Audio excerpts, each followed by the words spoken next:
Sponsor of this episode is Love by Stella.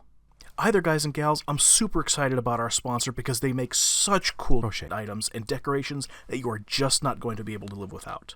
Got a new baby that's on their way into your family? Then check out this baby bonnet and booty set. How about this cool baby cocoon with hat and mittens? And for you new parents out there, how about a crochet sleepyhead? Just sleep with a sleepyhead for a few nights and lightly spritz it with your deodorant, perfume, or body spray so your baby will fall asleep faster and stay asleep longer with your smell.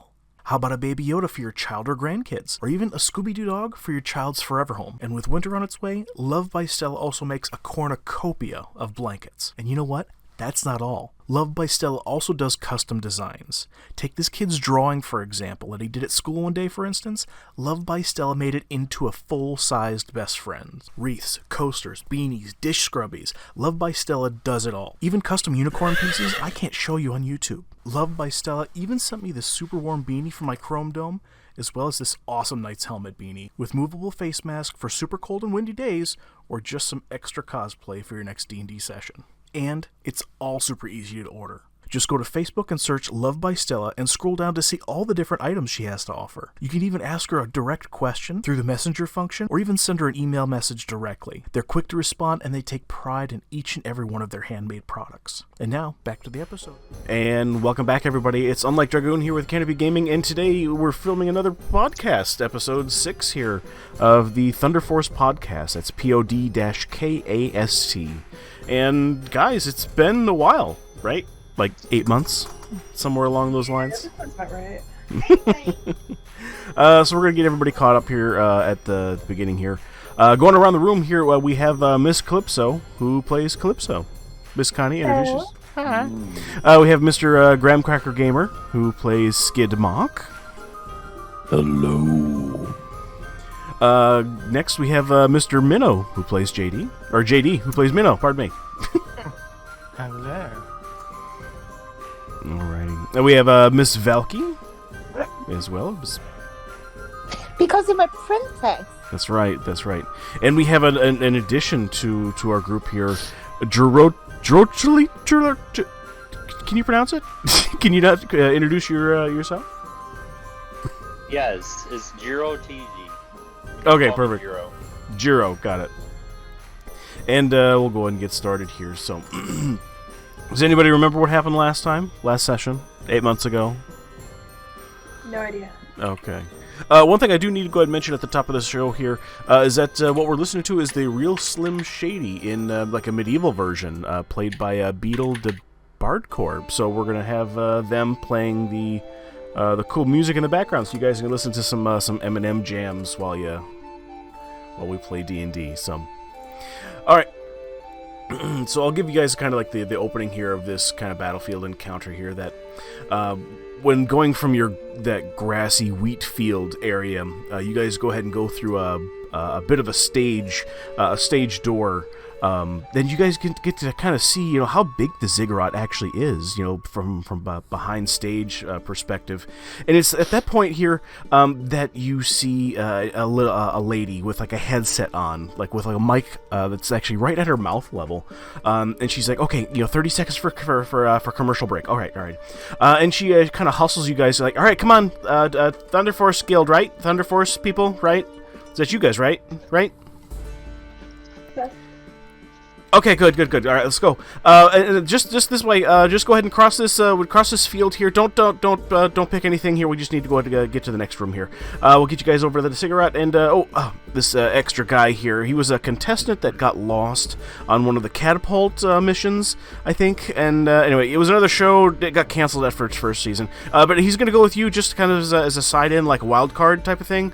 So we're gonna have you guys just go there here. So just follow me, single file. Don't get off the beaten path. Quickly, and she'll lead you out into this wild field of like yellow, fluffy-looking flower heads. They just look like a couple of leaves coming off either side of a single stalk that comes up to kind of like a what you can imagine like a really floofy dog would look like, but like bright, like sunshine yellow.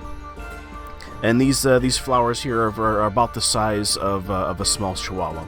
And you guys are hurried past. Does anybody do anything along the way or ask any questions? I want to ask a question.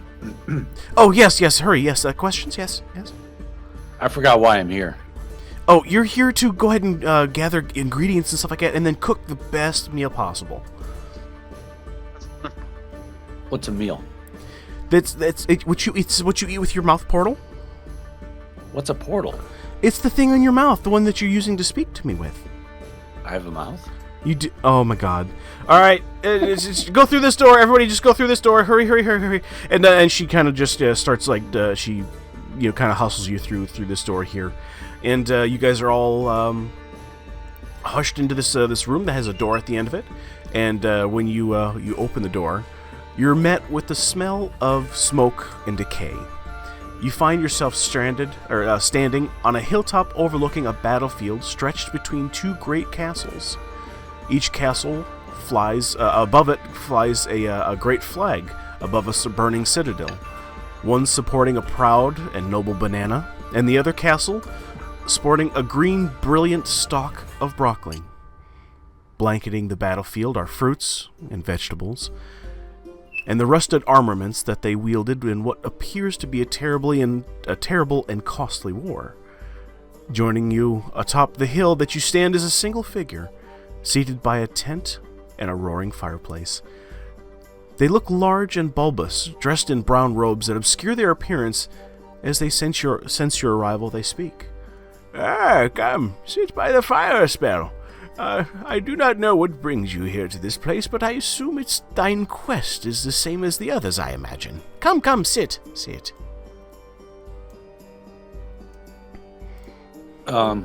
Mark raises his hand. Yes. What is a quest? Oh, it's the things that you get sent on, and you have to complete the quest, and it's a journey, and those types of things. Yes. You do something for somebody, and there's usually a reward, right? Do you need to use the potty? No, I'm good. I just had my 15-minute pee break last commercial break, actually. Where does it come out of? It comes out of my robes, as far as you can see. And at that point, he removes the hood of his robes to reveal that this is actually a sentient, man-sized tomato sitting in front of you. Are you a fruit or a vegetable? I'm a sentient, man-sized tomato. And whether or not I'm a fruit or a vegetable is not irrelevant. So you're here. You're collecting ingredients. Is that correct? You're definitely a bit of a fruit. What is an ingredient?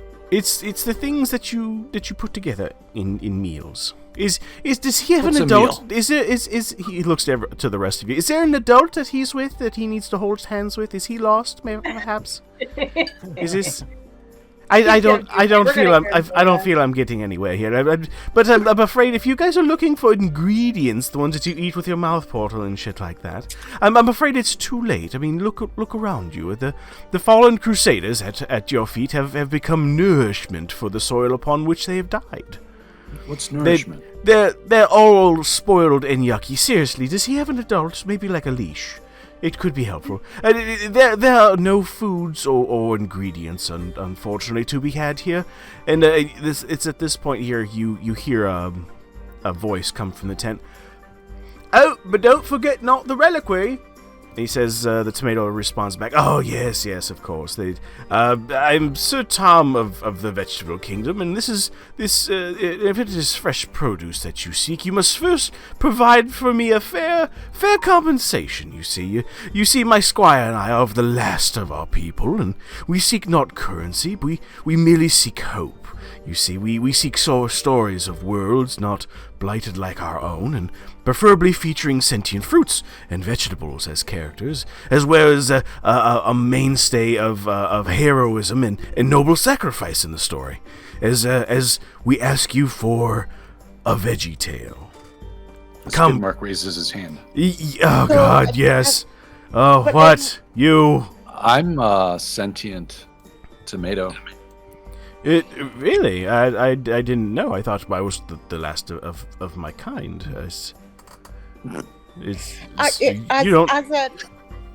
as a tomato? Hold on. Before we go further, I want you to go ahead and make a deception check here to see if this gentleman realizes as to whether or not you are a tomato or not. Since this, you're portraying, you're also portraying yourself as a tomato. You have a deception check coming here.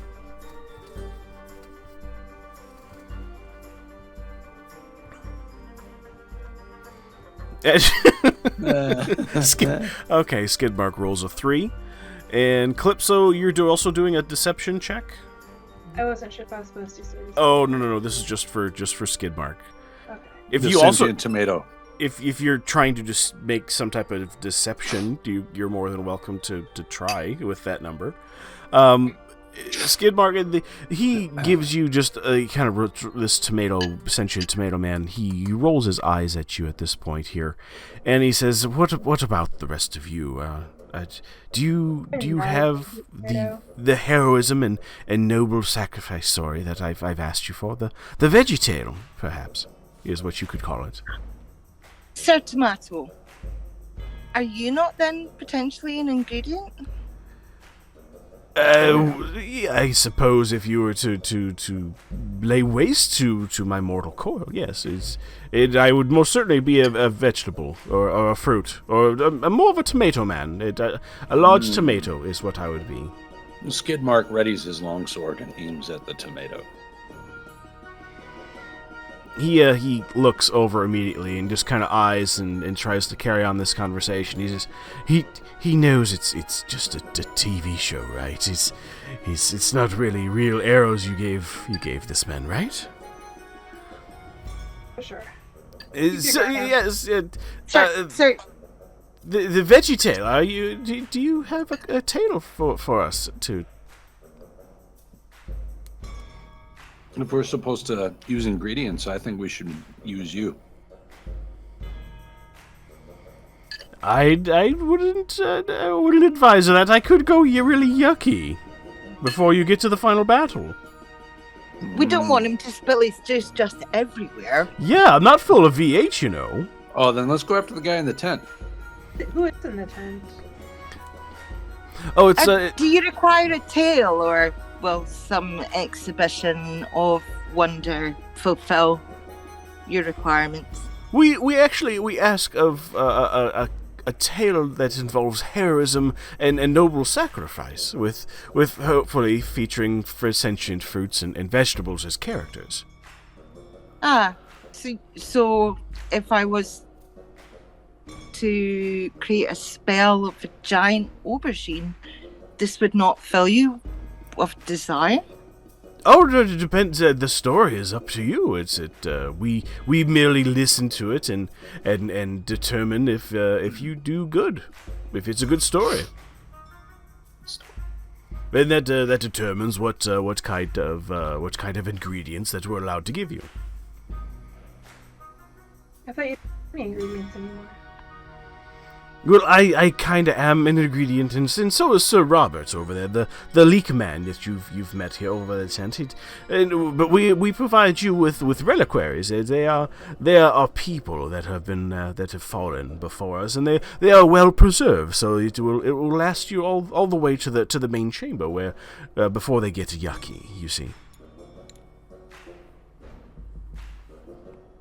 I see.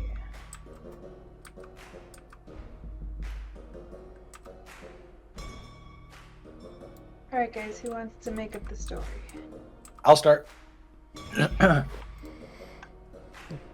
You hear him. You hear the tomato man. He just kind of just says something underneath his breath. Listen here, tomato man. You asked us to give you a story. I'm going to give it to you. Oh, all right. Yeah, go ahead and start. Yes. Okay. There once upon a time was a big, fat tomato who thought that he was the last of his kind. But then he found out that he had a bastard child with a prostitute down the road. Yes, that tomato was happily getting it on with a leek. And a cabbage. But which one did this child belong to? He did not know, because this was a not full tomato. It was a mutant. And the tomato did not want to fully grasp this mutant child that was his bastard offspring. That bastard. So, what was this tomato to do? The tomato would then set off on his own quest to find the whore from which this bastard sprang. Because the tomato is full of juice, and so much juice went everywhere that he could not recall which whore got his juice. So, off the tomato went down the road from his little patch of tomato fallen brethren that died from chlamydia and syphilis. And Oh my! yes, he came across this, what seemed to be an abandoned farm. And as he approached the abandoned farm's image faded away and turned into a plethora of leeks and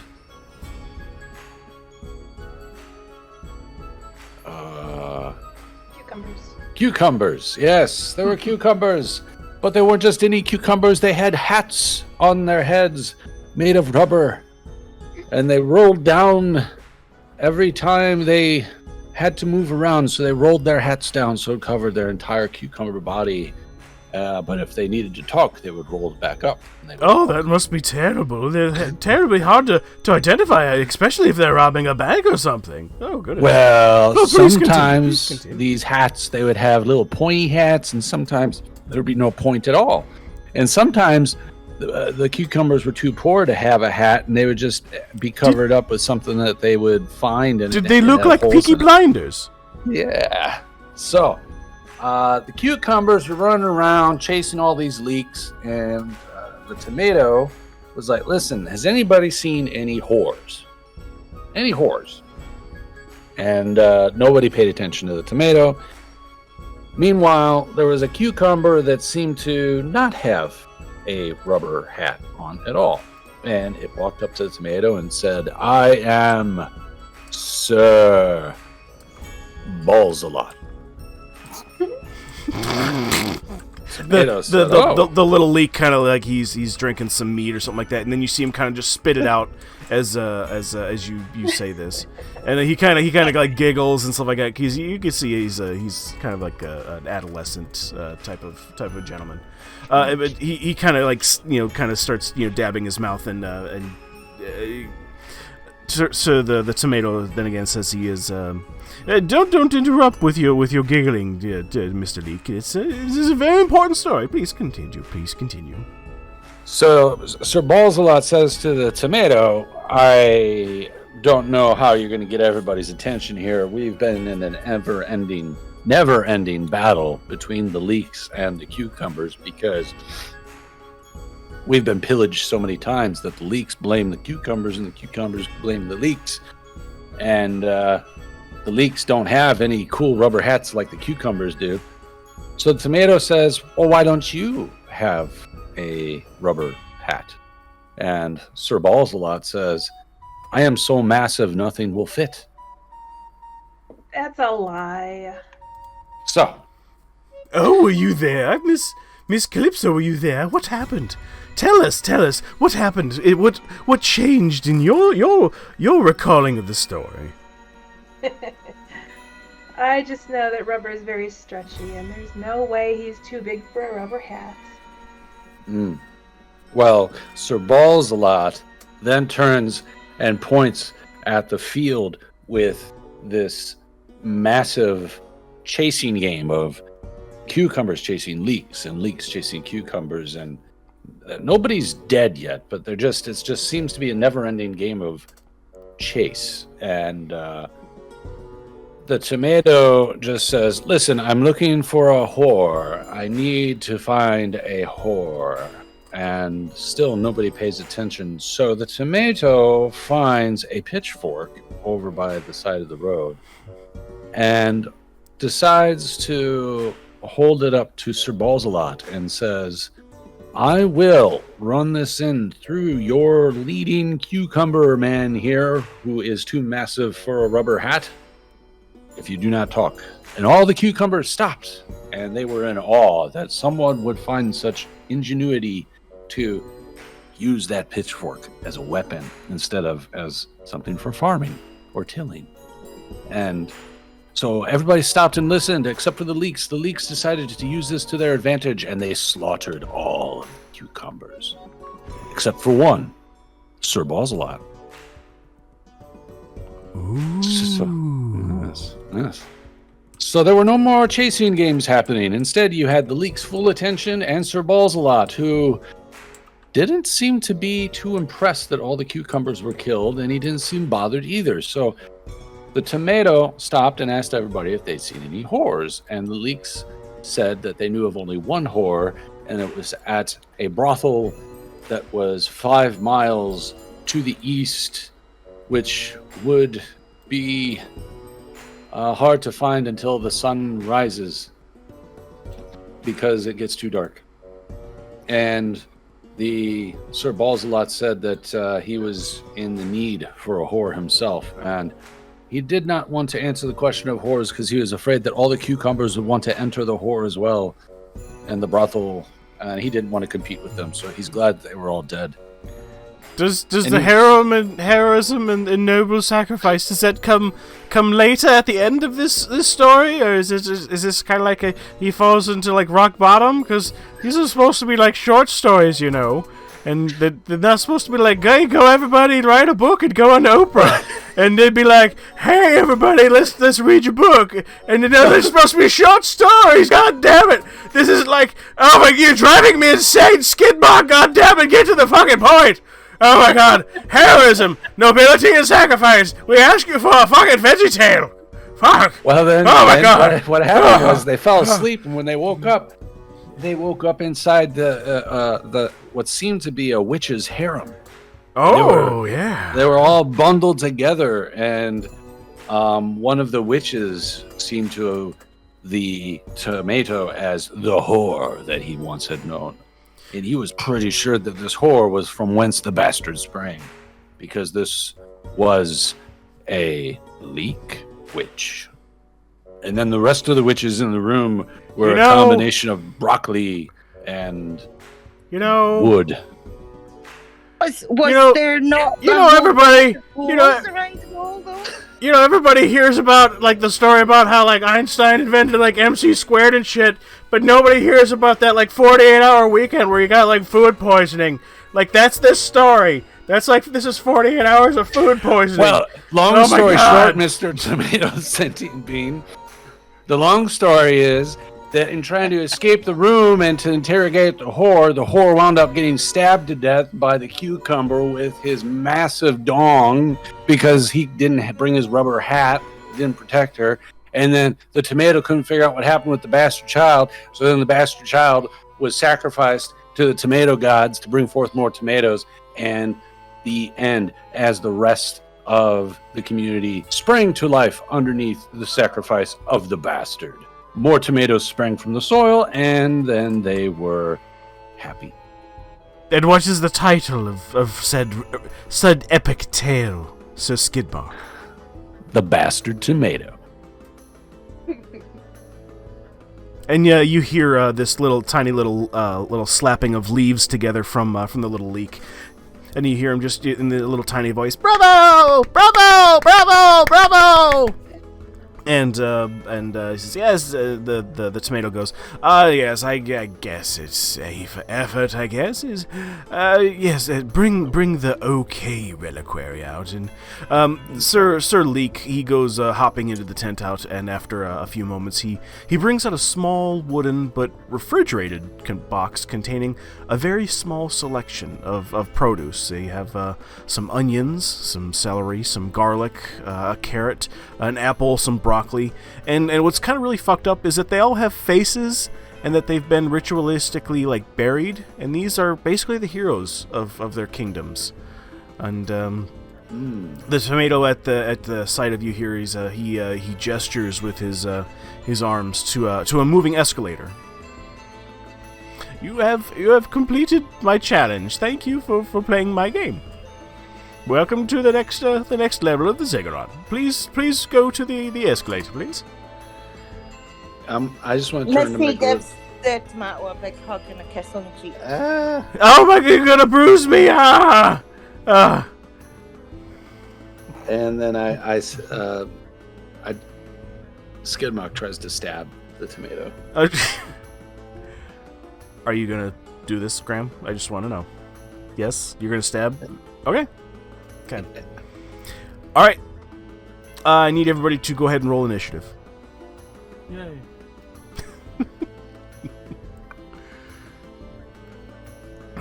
Who said yay?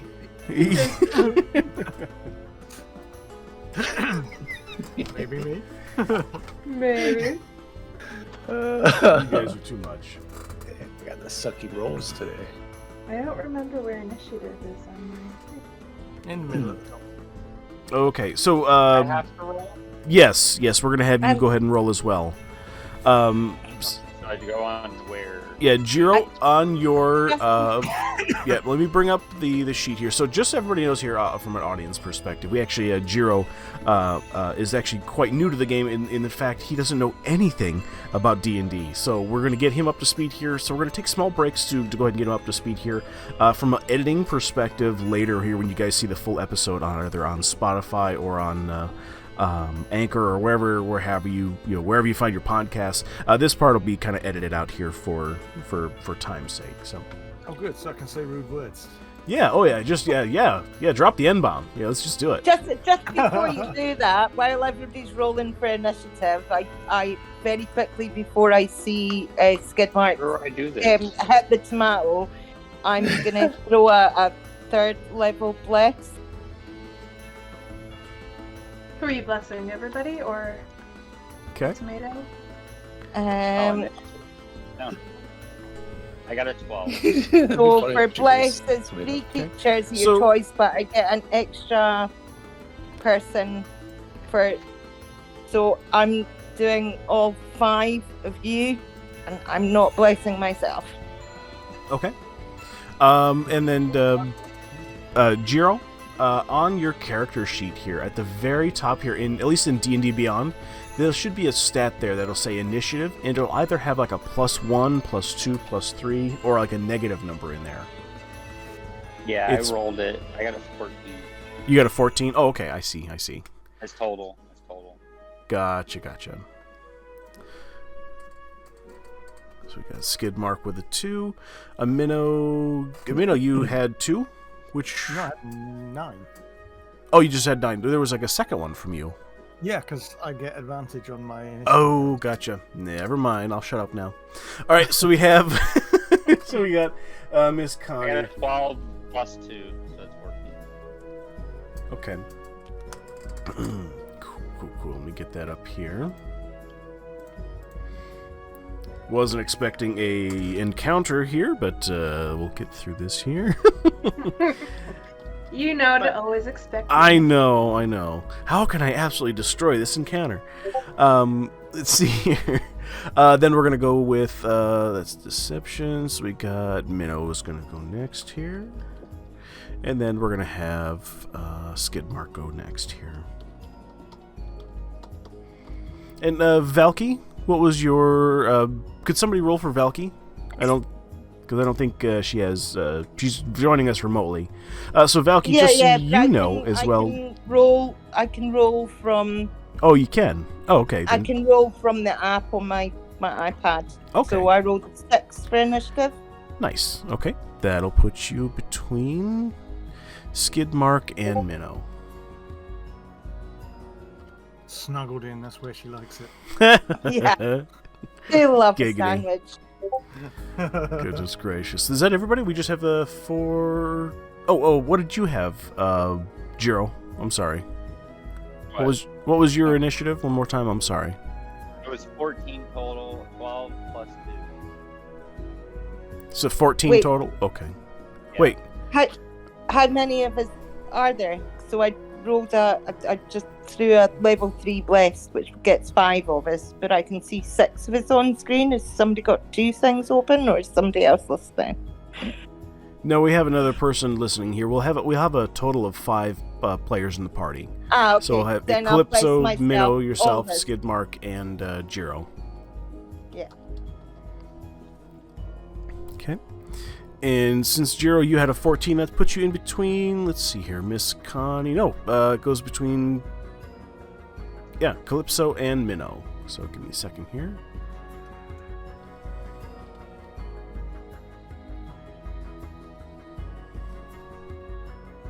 What did I say? Between Calypso and Minnow, right?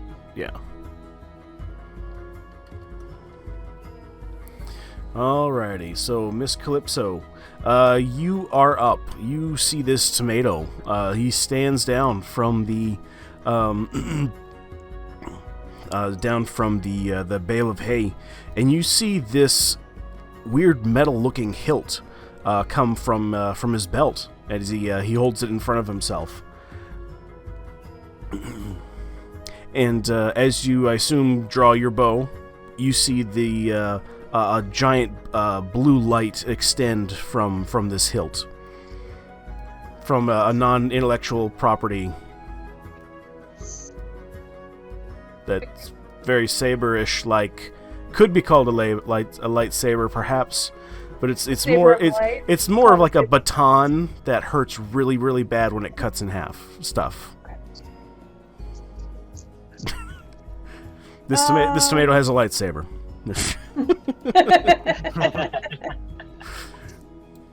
Alright, I'm going to try to persuade everybody to calm the fuck down and let's just move on without the tomato. Okay, and how are you doing this, Connie? Are you shouting? Are you trying to get everybody's attention? Are you making a scene? What are you doing to do that? I'm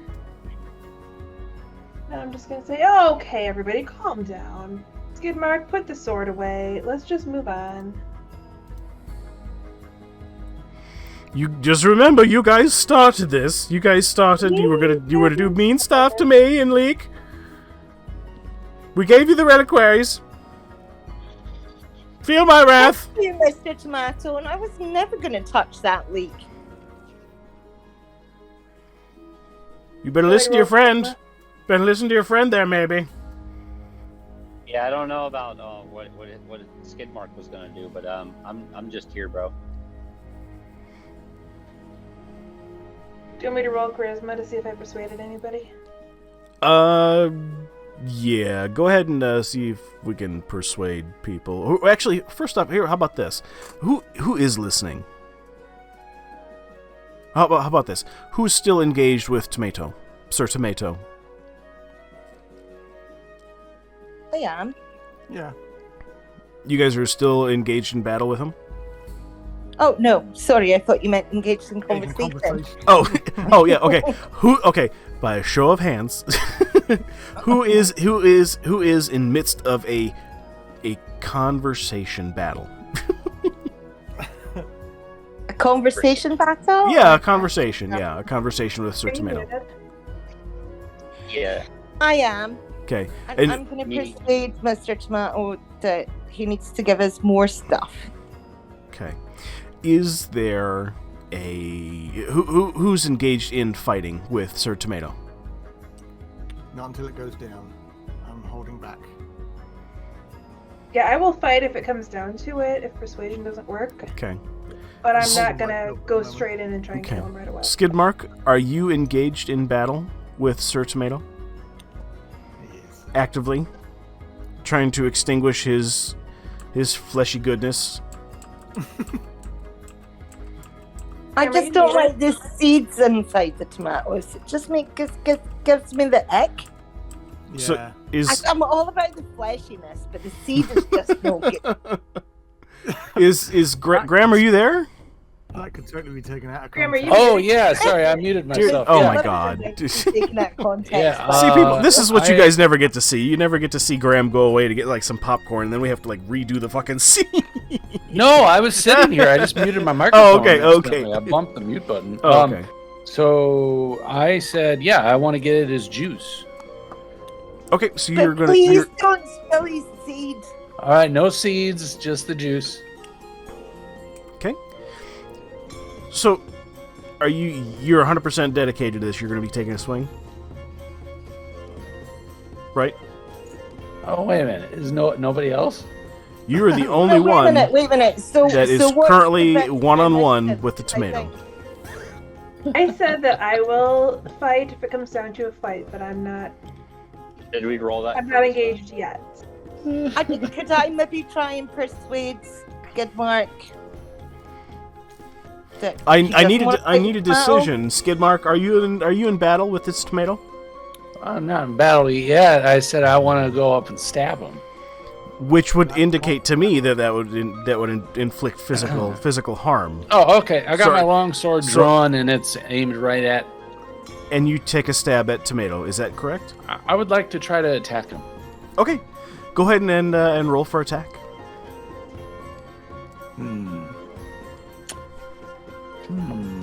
Yes. All right. Sounds good.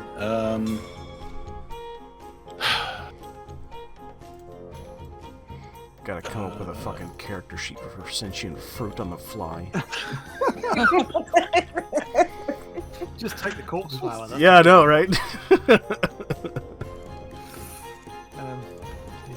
No, I think anyone who's before in the initiative either waits for him to make his move or ready in action to, if anybody hurts one of my friends, I'm coming in. Yeah, I'm gonna. That was a 25. Ooh. Okay. 25 will hit. He penetrates his flesh. Ew. Nice. Sounds hot. Please, no seed. Let's see what I do as damage. Oh my goodness. JD, could you get a little bit closer to the mic? I'm having a hard time hearing you again, sir. Sorry. That's all right. 8. 8. Okay. All right. Do you have any other things that you want to do in said battle? Why does it say attacks per action too? Because you Attack. can do 2 attacks per action. Yeah, you get two attacks Oh. per. Then I want to attack again. Okay. Go ahead and So- roll for your attack again. I have to roll for hit. Right. Here we go. Do do do. Do do. Services. 24. Yep, that'll hit. And damage. Damages. So, Jiro, just so you know as well, there is an option on your character sheet that should say like log, 11. game log, so you can see all the rolls. So I did a total of 19. Okay. Nice. So do minus 11. That was that Okay. was a pretty big stab. That was pretty good. Is that everything for you, Graham? Yeah, that's all I want to do right now. I'll smile at him. Okay. He says, "Oh, that tickled. That tickled. Now it's my turn." And he extends, pulls his arms extend from up to into the sky, as you see lightning come down and touch his fingertips from the skies. And it's at that point here that he then extends even further, like a really weird Pilate, and pulls a giant longsword from that you see was actually strapped to his back. And he's going to go ahead and take 2 swings at you here. I need you to. Let me get my. Wait, can I? Oh, wait. No, I probably can't. I can't reach Okay. out and touch him and give him a defense mechanism or something. Oh, please touch me. Okay. Oh, give yeah. me a se- And I'm going to touch you with his Does- distance. Okay. So his first swing here, Graham, does a 30 hit? Yeah. It does. Okay. Just wanted to make sure. So give me a second here. Let me get my other dice out here. And the bucket of dice for damage. Yep. Yeah, that's what I have to do. I got to make sure I have the right one here. The right one, singular? Is No. it So, it's Yeah, probably the a D100. Yeah. Yeah. With the D500, he's just had it made. I can't find an action that says I need you log. to go ahead and take 25 slashing damage Okay. plus 13. Pardon me. I need you to take. Let's see here. Oh, that's on the floor. Hold on. Let's see here.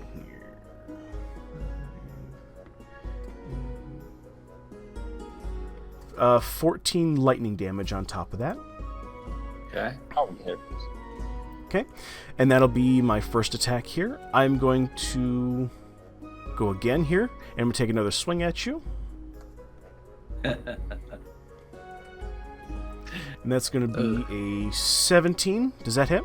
No. That doesn't hit. Okay. All right, that is his turn.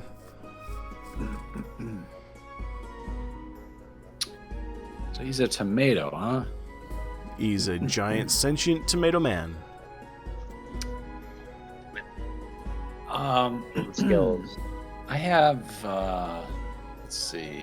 I think as a dragonborn, I have.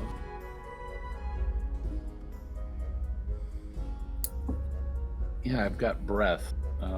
I do poison damage. Can my poison melt a tomato? It can with enough damage that you would produce from said acid damage. Okay. I'm going to go ahead and do that. I think you need to do a dexterity saving throw. Okay. Bear with me. Dex is going to be 15. Shit. All right, you just barely beat it. Okay. Okay. Wait, if it's an attack roll though, I did bless everybody before we start. Does he not you also did? get to roll a D4? So then he wouldn't beat it. Am I hearing that correctly? Then so it'd be 4 on top of what my dex would Right. be. for Yeah. the That You would. need to roll a D4. So if you rolled a 4, Oh, I need to roll a d4. Right. Right. so for bless, whenever a target makes an attack roll or a saving throw before the spell ends, the target can roll a D4 and add the number rolled to the attack roll or saving throw. But it Oh, okay. It can't adjust his spell DC, though, can it? Is it not an attack though? Oh no, I'm defending, or I'm sorry, I'm attacking, but he's defending, and he's got to roll for defense. Yeah. So you've got the bless on your attack. So do you not get to roll a D4 with your attack?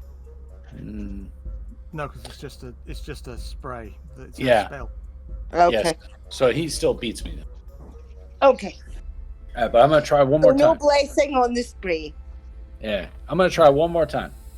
So go ahead and do a dexterity saving throw since I get 2 attacks. Okay. 3, 4, 5. No. So I got a 5. So what Yeah. happens now? Well, let's see what I get.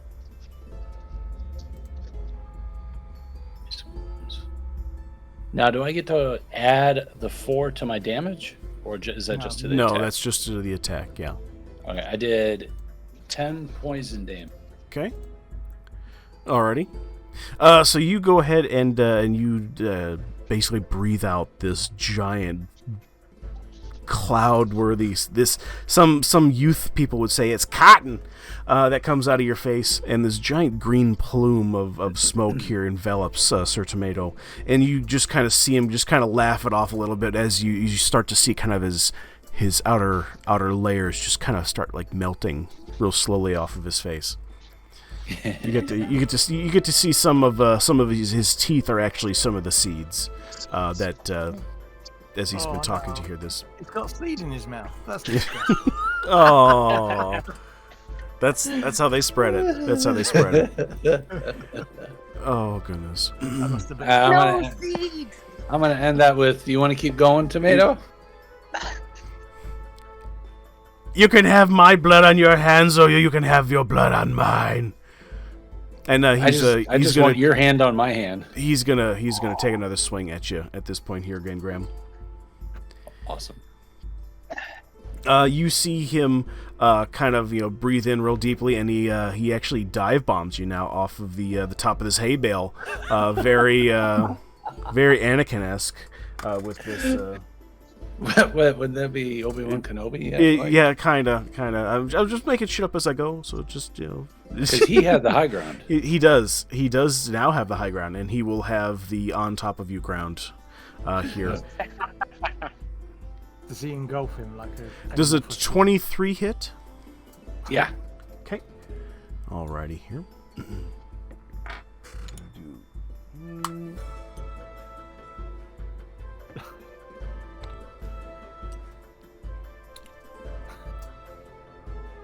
Okay, I need you to go ahead and take 25. Hold on here. Gotta look at here. You think it was my first time DMing here? Shit. It's been a while. Yeah, no, right. Yeah, it's been a couple of Wouldn't be the months. first time somebody tried to break the game. So. Right.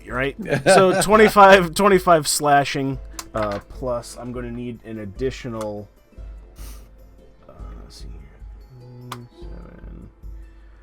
7. 14 lightning damage. Okay. And his second swing on you here. This one is actually going to hit a little bit differently here, as you kind of see the blue on his giant longsword here change. Now it's changed to kind of like a red color. Uh-oh. As you see this red color change, his eyes light up here as well, as you kind of see this hatred in his eyes here as he leaps from the top of the hay bale and does a 28 hit. Yeah. Okay.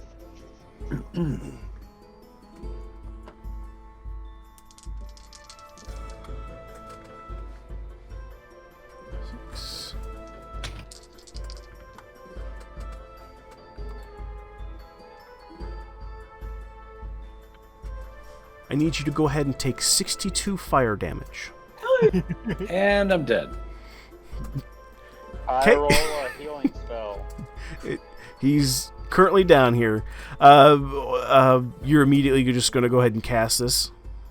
Yes. Okay. So he is. Wait! Before you do that, let me Yes. throw a cantrip. Spare the dying, which will stabilize him. Okay. And do you have to roll anything for that, or is that just happen? It's just a spare the dying. So you touch a living creature that has 0 hit points. The creature becomes stable, and the spell has no effect on undead or construct. So it puts him back to 0. Okay. And then Hero can throw a healing spell at him. Okay, as you run up to aid in the fallen Skidmark, you see the tomato turn to you as brandishing his red blade at this point here, and he doesn't see you as a threat at this point here. He lets you go up to Skidmark and apply your spell there. Is there a Jiro? Is there an amount that you're healing by? Is there like a D number? It'll say like a 2d6 or 2 something like that, or Let's see which one I'm doing. Is he looking at a paper sheet? he's looking at D&D Beyond. Oh, So I roll a cure wounds. I cast cure wounds, and I get a 33 on healing. whoa! Okay. Nice. Go ahead. Oh. What level spell was that, Cheryl? It's a cleric spell. I'm Instantaneous. But at what level was it?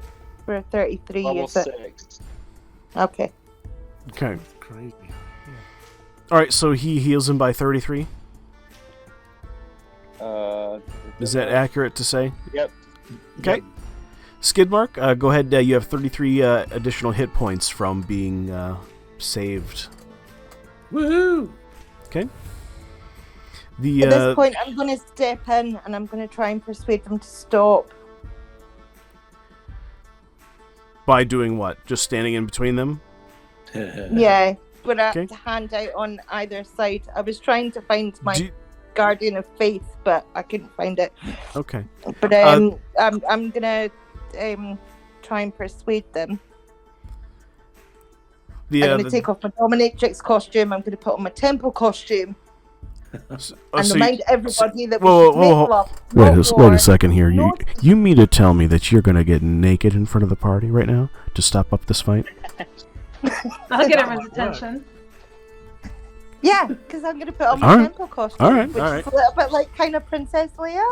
So as this happens, you dive bomb the group here as this applying effect hits, and as the green swirls of healing kind of dissipate here, Skidmark gets up, and by that time here you've made your way over between them, and you just start disrobing yourself, starting with your top first, and it just kind of takes the party by surprise, and this tomato just kind of sits there and looks at you.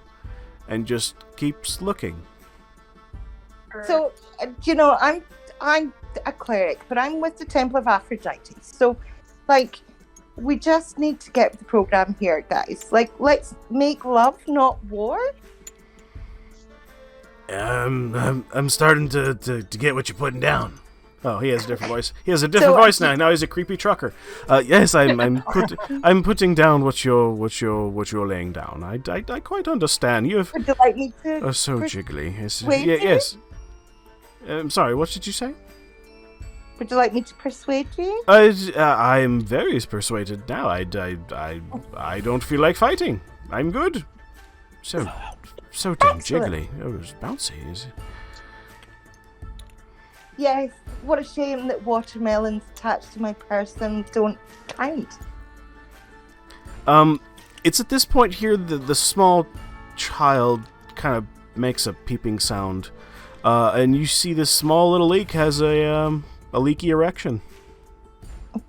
A leaky one. You're gonna need more than that to get me excited, sir. And he got the leak. He actually just blushes, and without even speaking, he runs back into the tent. So do you guys? The tomato reaches out again here, and he says, "You guys want? Would you guys like to continue then? The escalator is right there. Are you guys ready to proceed? You guys have your reliquaries? Yes, Miss Falcon. I'm sure this wonderful display of temple feminism should get us some extra goods, sir. Jiggle. We're only really here to get the. We're only here to get really the reliquaries to those who give good stories. I mean, the rest of this is pretty much set. Surely this is a good story, seeing such wonderful. I guess we're due for a smoke break here after this. After you guys continue it, I guess you could take our camping equipment. Yeah, smoking a pancake. You could take our these bales of hay. You could take our camping gear, I guess. And well, how about this chest? Here, take this chest with you. Could I maybe? Would you like to squirt some of your juice into maybe a vial for me or something? You want my? Pardon me, madam. You want me to give me my what? My blood? Yes, but you're already cut. What use would a little bit extra tomato juice in a vial? I guess it's such a shame it's not passata, but yeah, I suppose so. It's while the cut is fresh, I guess. It's better to do what you require. I will give it to you for a noble cause. I'm so happy that you want to give it to me. God, this has got really sexual. He comes over, and I assume you produce some type of vessel.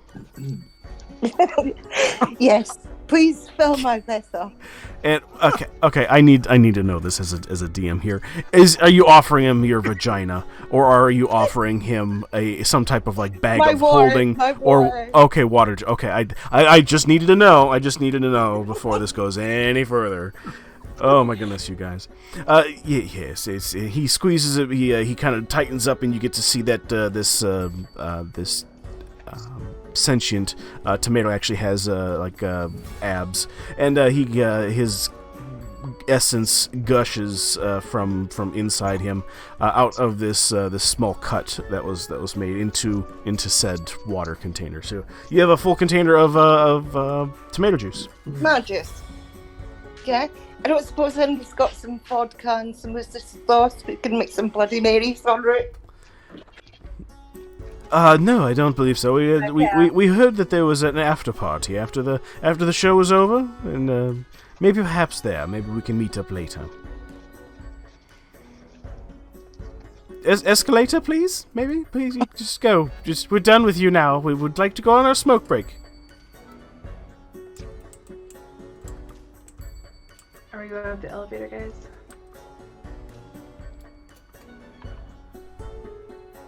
Perhaps What do you before guys- we go up the elevator, the skid mark might require some more healing. Let me see what I can do for you. What have you got? You've got 33. And how much can you go up to?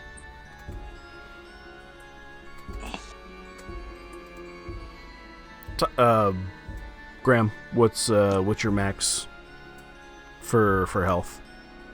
84. So 51. And how much are you If heal? you add 2d8 cure wounds on a second level spell slot. And that was horrible. 16. Better than nothing.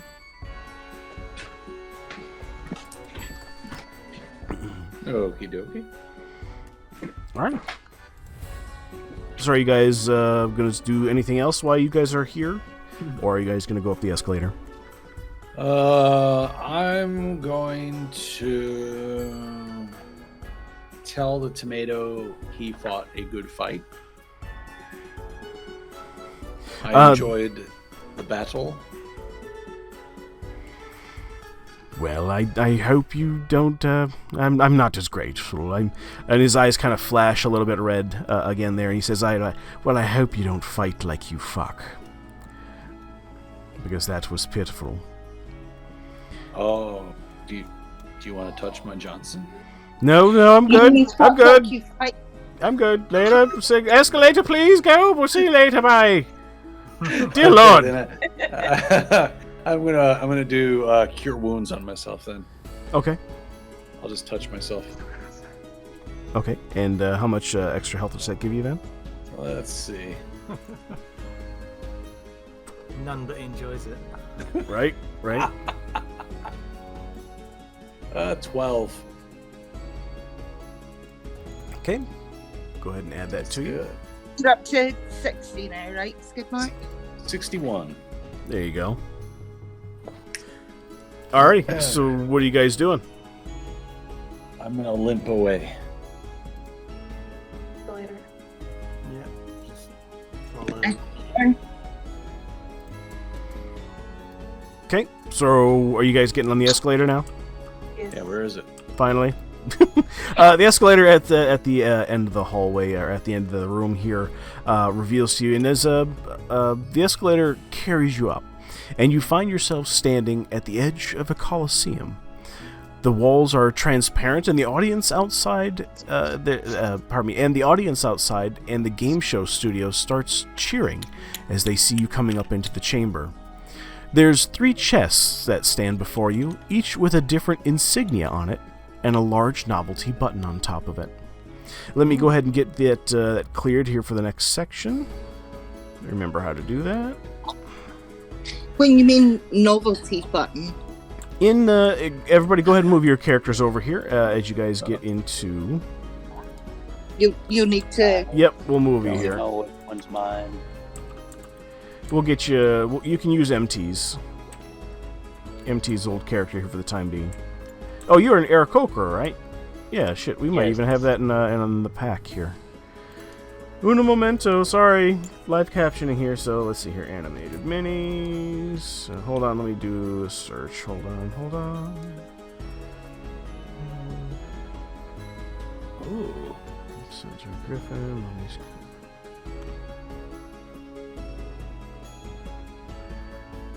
What are you doing to that fish? Just standing on the box.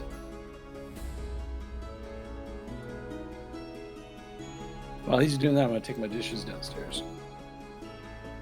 Might not be in that one.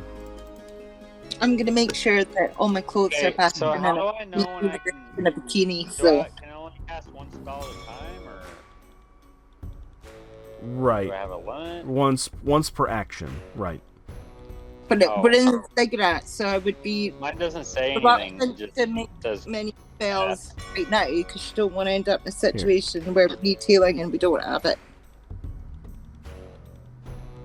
Here, Jiro, Well, just go ahead and use this this drow for this session. We'll get you something better for the next session.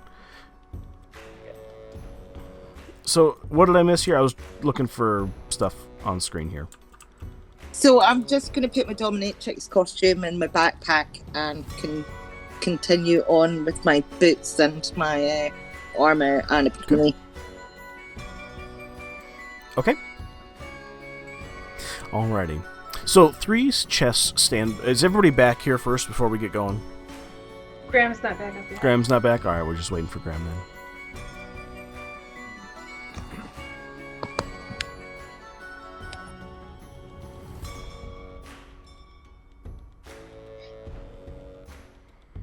So how's everybody's day going? Pretty good. I just got back from the spa this morning. So, Nice. Ooh. Did you get like the hot rocks done, or was it just a massage or what? no, I went up north with my sister because she had some work to do and I had the week off. Oh, there you So go. I sat in a hot tub beside the beach and watched the rain drop like the fizz on Prosecco bubbles while I drank Prosecco in the hot tub. Oh jeez, And you're so I lucky. went into the infrared room and I was in the steam room. That's what I did yesterday. And I also had a green seaweed mask massage, which was fabulous. So we came back this morning. So I'm at my sister's, which is why I'm without my computer. Oh, gotcha.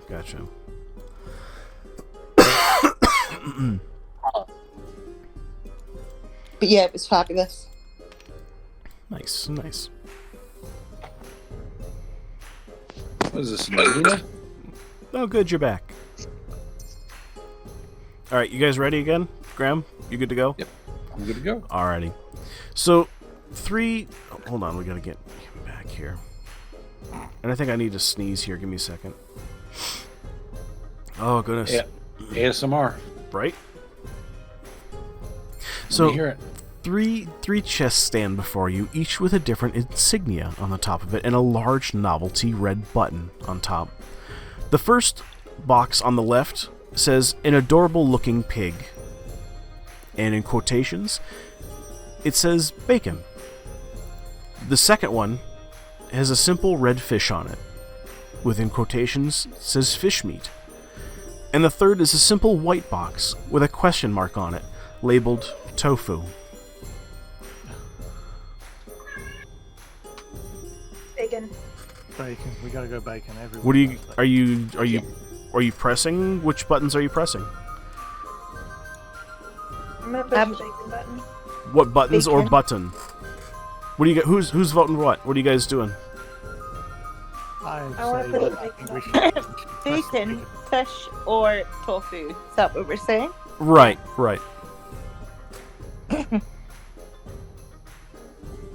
Bacon.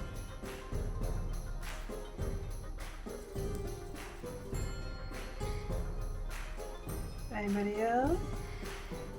Okay, do I have to go through the classroom here? Calypso, what's your choice? Where are you I going? said bacon like 25 times. Okay, so you're bacon. Valky? What are you? Gotta have the meat, man. You're Gotta what? be bacon. You're bacon? Okay. So we got Calypso. Minnow, what are you at? Always go for the bacon. You're gonna go for the bacon, okay. And Giro? Bacon. Bacon. Alright, so Skidmark, where are you at, sir? Which buttons are you gonna press? Fish. You're gonna press fish? Okay. Yep. Alrighty. Glare. Yeah. As you guys go up and press your buttons there, you press the adorable-looking pig button that gives a little bit of a fun little squeal that kind of echoes in the chamber as you hear the cheers of the audience members just erupt. Just they can hear me on the stream here, but you guys can't because Discord cuts out. And there is another kind of like a wet slappy sound when you hit the fish button, followed by like a the Colosseum begins to flood. It actually begins the water begins to rise at the same time here. So bear with me here while we get that in place. There's always a wet sloppy sound when I hit. There is always a wet sloppy sound. That's my specialty, is wet sloppy. Wait, so how big is the Colosseum? The Colosseum is about a football-sized length around. So about 30 foot. So no, 300 feet around. 300 foot. Yep. God damn. Okay. So this water is going to start filling the Colosseum, and it's actually going to go ahead and come up to about chest height for all of you guys. As you are greeted by two giant roaring sounds that kind of echo from overhead, as you see two creatures fall from the ceiling. One is a pig-looking creature. It falls with a big splash into the water and eyes you all precariously. And he starts to kind of sniffle to himself. No, Fishney! Die! And he's going to start coming towards you here. The other comes from a what looks to be like a giant novelty-looking fish that hits the water. But something starts happening, and the water starts to kind of bubble and broil, and something feels like it's not right. It's a bit fishy. It is a bit fishy. The water does take on kind of this weird color, and it smells a little weird too at the same time. And it's at that point you see this fish dive up out of the water to get a better look at its victims. As you guys are all treated to what appears to be an aboleth jumping out of the water. And I need everybody to go ahead and roll initiative. What's an aboleth? Wow. You alright, JD? Also, my question. Got a nat 20 on initiative. Alright. On initiative. So I JD... get a 20. Okay. Oh, 22. 14. okay. So we got Minnow rolled a 22, so Minnow. Followed by Calypso. Jiro, what did you have, sir? 20. You had 20 as well, so okay. Who has the higher dexterity? Minnow or Jiro? Jiro, what's your dexterity? Let me go look. Okay. And JD, what's your dex? Where do I go with it? I'm 22.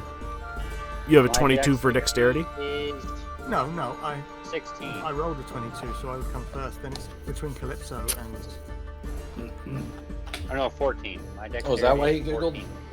No.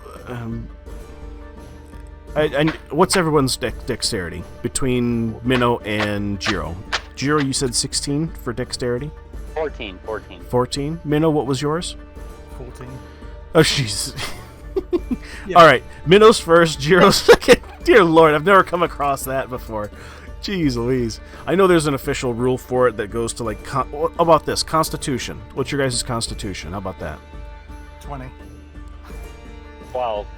Thank God. Okay, so Minnow, you're going to go first, and then Jiro, you go second. Dear Lord, I've never had that come up with characters who had the same stat for the deal breaker there. That's pretty cool. All right, so we had Minnow first, Jiro second, Calypso third, and then Skidmark, you had 11. So I'm 14, And- so I'm before Oh. Skidmark. Gotcha. Sorry, pardon me, Valky. I didn't hear you there. So I have a question. So Yes, I yes. can destroy water. Can you? Yeah. Okay. And then it says here now. So I can destroy up to 10 gallons of water in an open container within range. Okay. Could I destroy water within our immediate vicinity and radius? 10 gallons of it, though. Destroy in what way? Well, I'm just thinking if we're not up to our chest in water, we might be able to fight better. And then the pig might be in the open space. You know, I've got a better idea for you. You can destroy 10 gallons of water in an open container, correct? Yeah. So, we technically, our lungs are containers. So if water gets into our lungs, you could destroy the water that gets in our lungs. Yeah, I mean, ultimately, because I can cast a spell using a spell slot of second level or higher to create and destroy 10 additional gallons of water. So I could actually do. It depends how much water is in the Colosseum. And whether or not It's 300 foot wide, and it's up to our chest. That's probably at least, what, 4 or 5 foot of water. That's a lot more than 10 gallons. Probably like. Yeah, but I could do 80 gallons. Yeah, it's not going to be anywhere near But what I mean is, could I create like a dry space around us? Or could I only reduce the amount of water within the Colosseum by like a foot or half a foot? Or I think all you could do would be to reduce it. You wouldn't be able to, like, Moses the water to the side. okay. That well done. Right, I'm so right. glad somebody's on the same page. That's what I had intended. So here's what I would say. Moses water. Okay, if you were to go ahead and cast said spell, I would say that since this Colosseum is a football size wide, and then if you were to like twist that football size length around in a circle, that would be the size of the Colosseum. With that much water, I would say it wouldn't take that much out. I would say maybe an inch would come out with that volume of water. Well, Does that make sense? Every inch counts, you know. Okay. I would say less than an inch, like 10 centimeters. Maybe. I mean, we could do the math But if anybody knows volume. I do. All right. There are 1.1. I'm so glad we all gallons do in there. math. Okay. How much volume would there be in a Colosseum that was 100 yards? 100 yards. No. My 1.1 major question million. was, could Okay.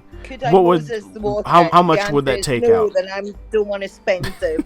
I don't want to. You don't. Make Okay. this Oh, okay. spell. Okay. So it was I a can hypothetical fly. spell. Okay. Okay. You I wouldn't can fly, notice. and I do have a net and chain. Ooh, Ooh, chains. You like Good. chains? go fishing. Pick everyone up, So and I don't Oh, think I have can to roll walk for on that. water too. say that again, Jiro. I have a net, chains, and I can fly. I could pick everyone up, and I don't think I have to roll for that. Okay.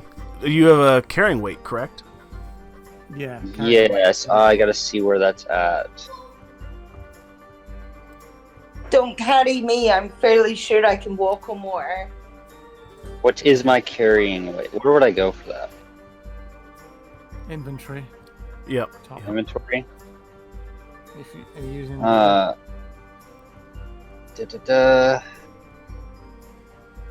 Doesn't say what my max weight is. Here, let me bring up a character sheet here real quick. Give me a second. It is your strength times 15. Oh, Oh, thank you, JD. strength times 15. So what is my? So 16 times 15. 240 pounds. That doesn't even cover my weight. That doesn't even cover Minnow. Minnow, how much do you weigh? 450 pounds. Oh, He's a big boy. Thank you. That's but what she said. can't you fly as well as a dragon? He's a minotaur. He's a Minotaur. Oh, But yeah, this he- water there's the is dragon. basically So the up- dragonborn can fly as well. I'm basically this water at this height is barely to my taint. I think me and you are about the same height, aren't we? We're both 6 foot. No, Minnow is higher than 6 Yeah, foot. I'm yeah, 6 foot. I'm about 8 to 9. Oh, With the horns? Very horny. with the horns. I'm the runt of the litter.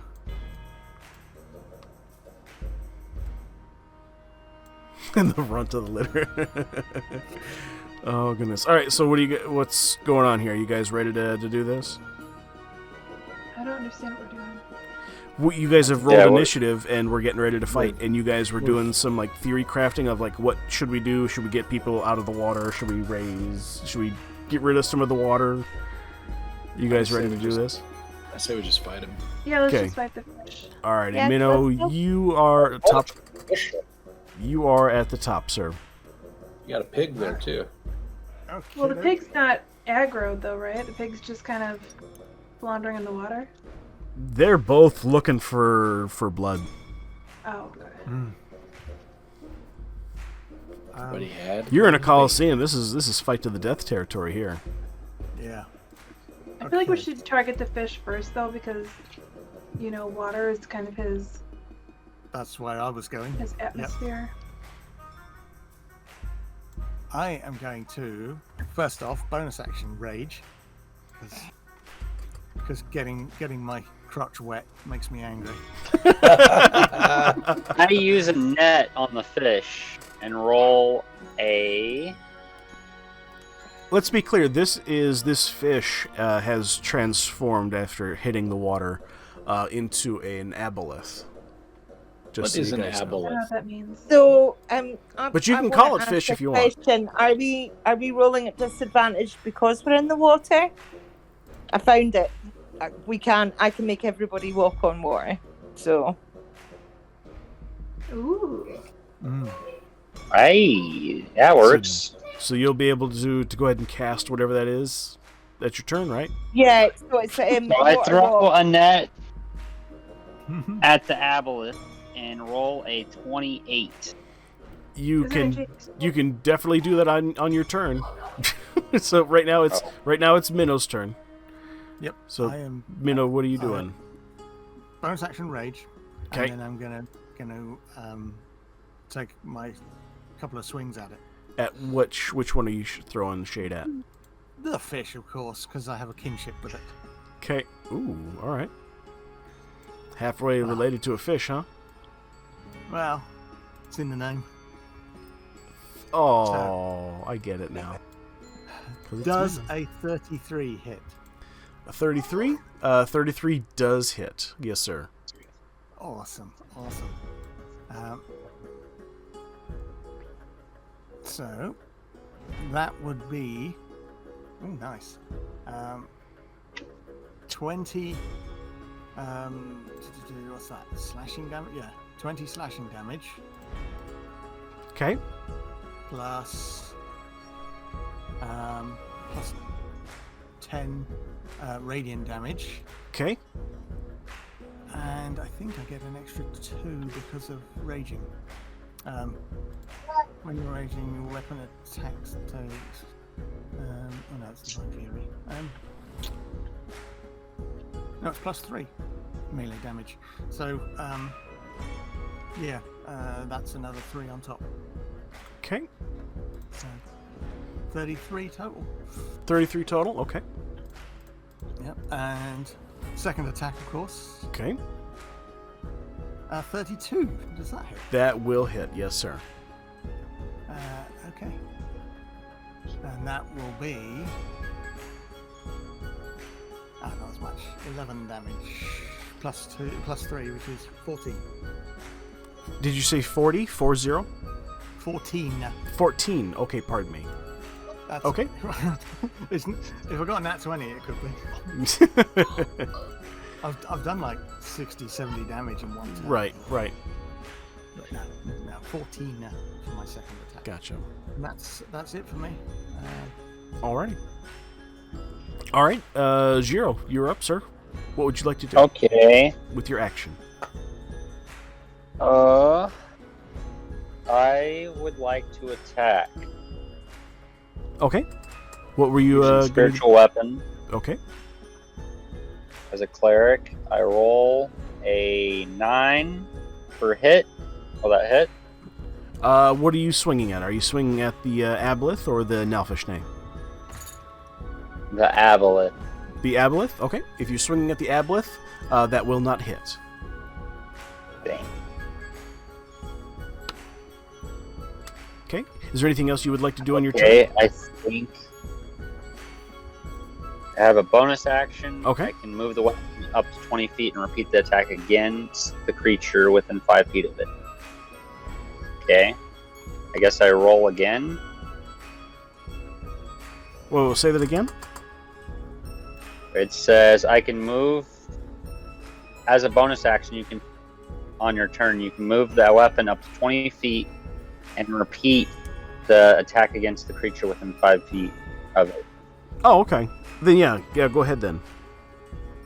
So I roll again and I get a 22. Okay, that will hit. And then damage, I get a 6.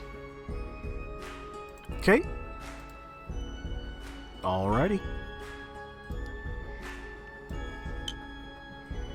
And then I think I'm done. Okay. Alrighty. I can do anything. Alrighty. Calypso, you're up. What are you doing? Alright, I'm gonna shoot an arrow with my longbow.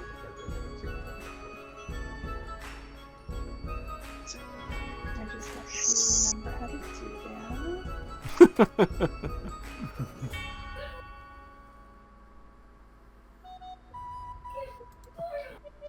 26 hit.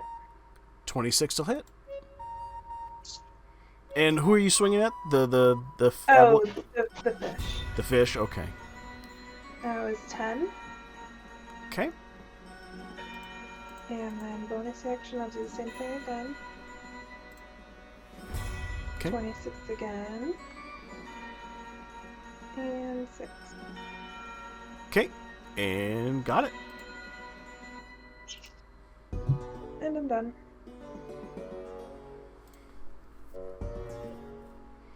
Okay.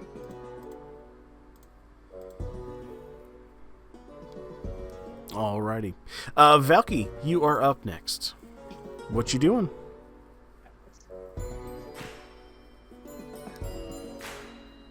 So many choices. I am going to... Get your baps out again. well, I don't know.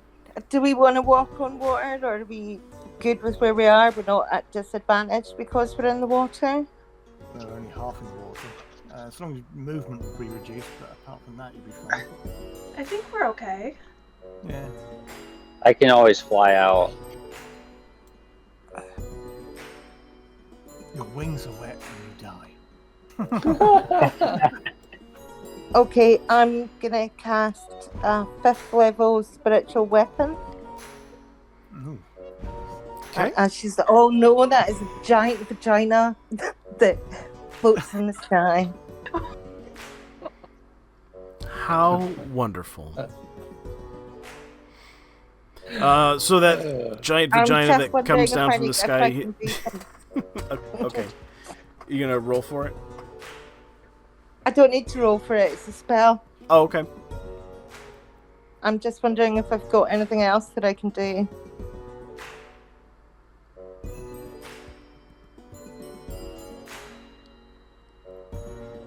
Because it's a bonus action, but casting the spell's the first action, so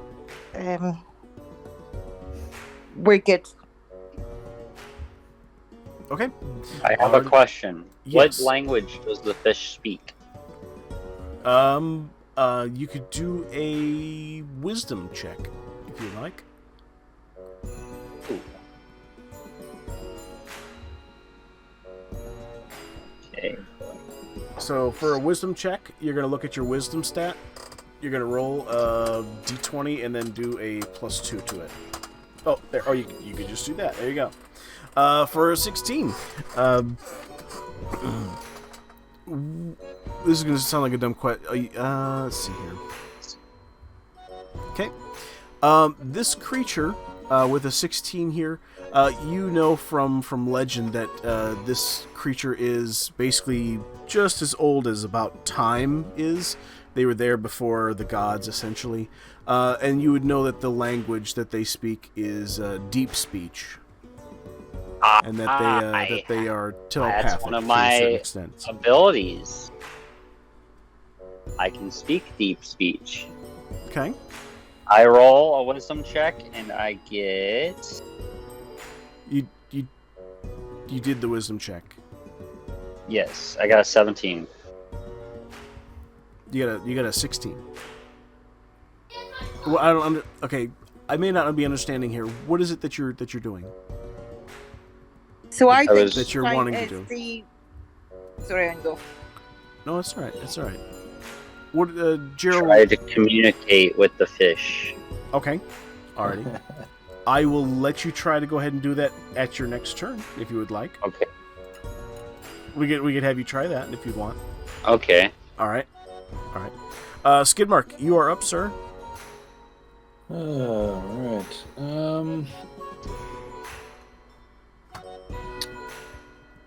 Let's see. First attack, I'm gonna hit that fish with Hunter's Mark. Okay. And let me see.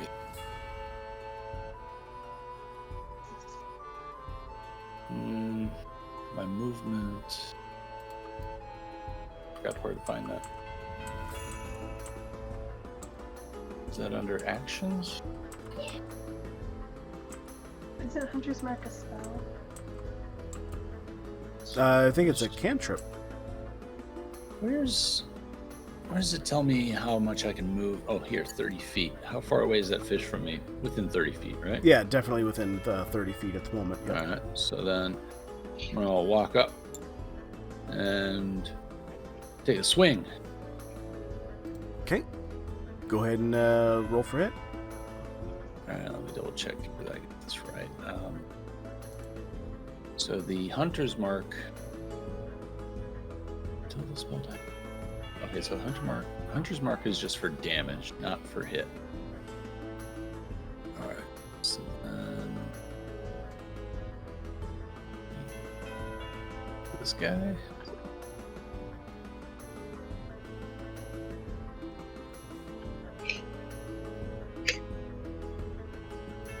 Okay, just waiting for the number to generate. There we go. 24. 24 will hit. Yes, sir.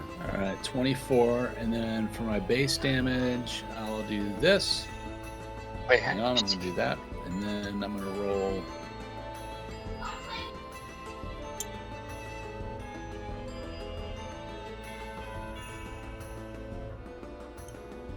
On top of the 13, I'm also gonna roll for the 1d6. Okay. Come on. Did it do it?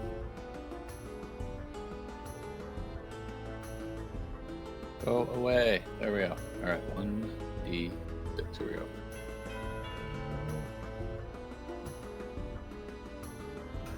Was that just so 20?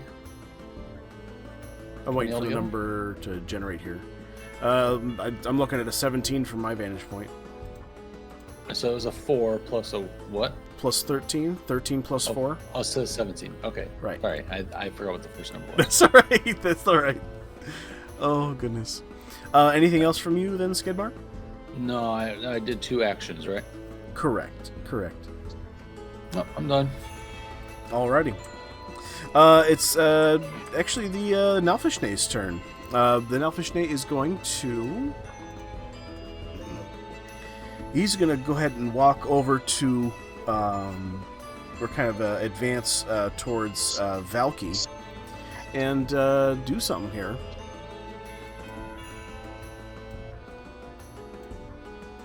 Okay. You best not be a swordfish. You can keep your sword away from me. Okay. As it's up there, is everybody in the same orientation as to where they are right now with these creatures? Yeah. Where they are on the battlefield? Yeah. Okay.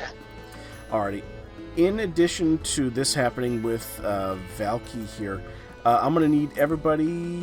I'm going to need everybody to do something for me here.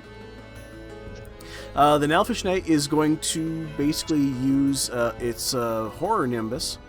It magically emits a scintillating, multicolored light. Each creature within 15 feet of the Nalfishne that can see the light must succeed in a DC 15 Wisdom saving throw or be frightened for a minute.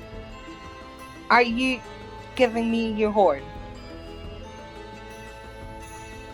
I am... Yes, I am... He's going after you. So I need everybody in the party to go ahead and do a wisdom That saving would throw be a for me. 24 for Missy. Got a 4. Okay. Calypso, you I are rolled a 10. frightened. Ah! So, yay, good roleplay. Jiro, you are also... My God, I love you guys. Jiro, you are also frightened for a minute as DC well. 15. Oh, you said DC 15? I don't know. It's a how wisdom. to- Yeah, it's wisdom. So Oh, I just clicked on wisdom. That's right, it? right. Okay. Yeah, And so I now- got a 10. Okay. Gotcha. Okay, you are frightened for a minute. Frightened, basically, let me read it here. A frightened creature has disadvantage on ability checks and attack rolls while the source of its fear is within line of sight. The creature can willingly move closer to the source of its fear. Or, pardon me, the creature can't willingly move closer to the source of its fear. Does that make sense? Yeah. Okay. So anybody that didn't get over a 15 is frightened and must move away. That's gonna be what it casts here at its first. Oh, I lost it. Oh no, I clicked out of it. Here, give me a second. I gotta bring it up here. Goodness gracious. What the hell is wrong with me here?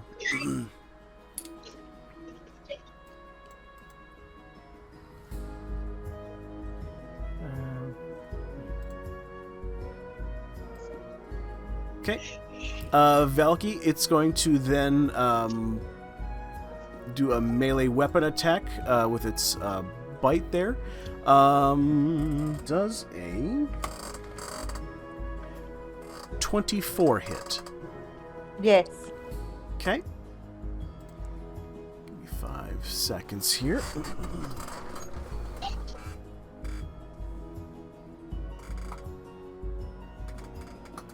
I lost my D10, I think.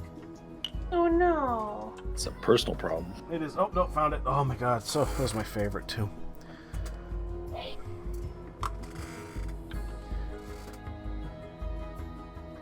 Wait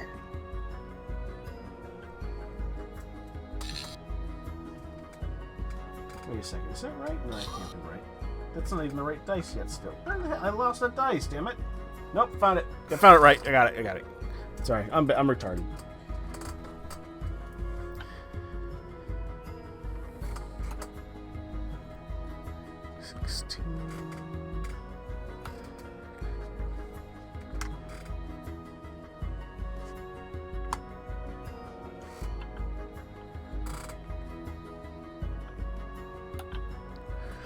Valky, I need you to go ahead and take 39 piercing damage for me, if you would please.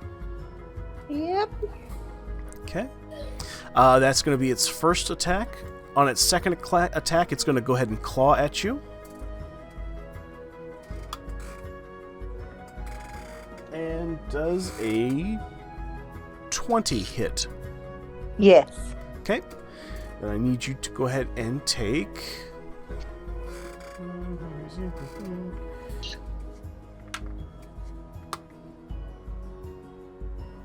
11 slashing. No, 16 slashing damage. Pardon me.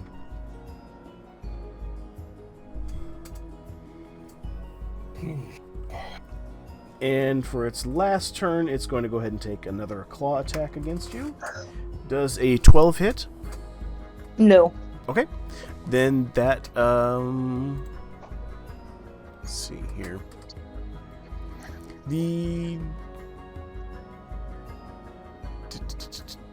Okay. The Nalfishne is going to teleport from its current location, and it's going to go ahead and teleport right behind Sir Minnow. If it's going Nope, to teleport... Wait, if it's going to teleport, does that mean that I get like a reaction because it's getting out of my bit, or...? I think it in that case, it doesn't, because it would be disappearing from the point that it's at and not exposing its back to you. I think that's kind of the mindset, the way it works, I think. Okay. It just says if it moves out with 30 foot, but I mean, if it teleports, it's not running away, so right. I bow to your knowledge on this subject, sir. Okay. Alrighty, that ends the Nalfishne's turn. Now it's going to be the Aboleth's turn. The Aboleth here is going to... you see the Aboleth kind of take a deep breath, and there's like this bubbly mucus starts kind of arranging on its skin, and it kind of just starts to dissipate into the water a little bit.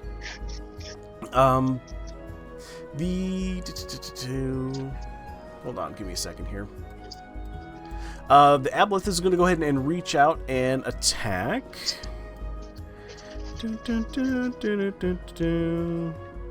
It's going to go up against Skidmark here. First wackadoodle.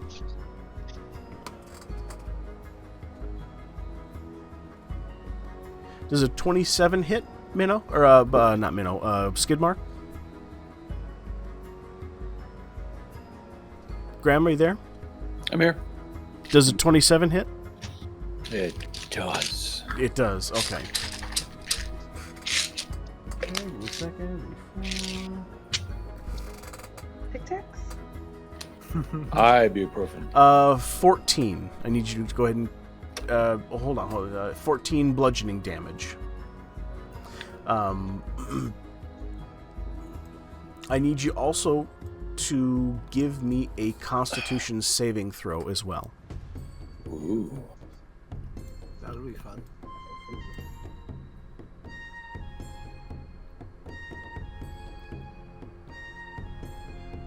Uh, 19.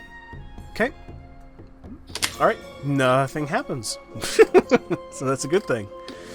Let's see here. So he's going to... Let's see. Did I already make one attack? I can't remember. I got a lot of things going on. Was that just one attack? You attacked, and Okay. you hit me with 19. Gotcha. All right. Second attack here is going to be a 19. Or probably 20. Does a 20 hit? Yeah. Okay. That will be...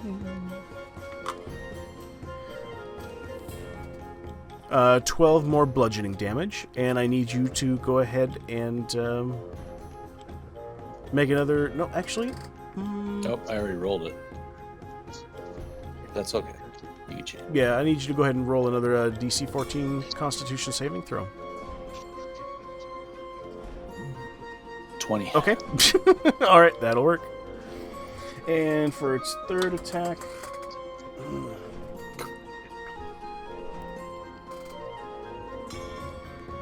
Does a 23 hit? Yeah. Okay.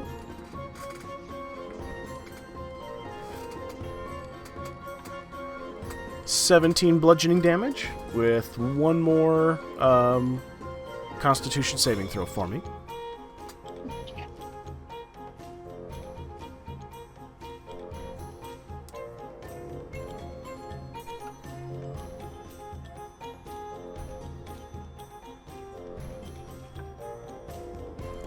With a 4.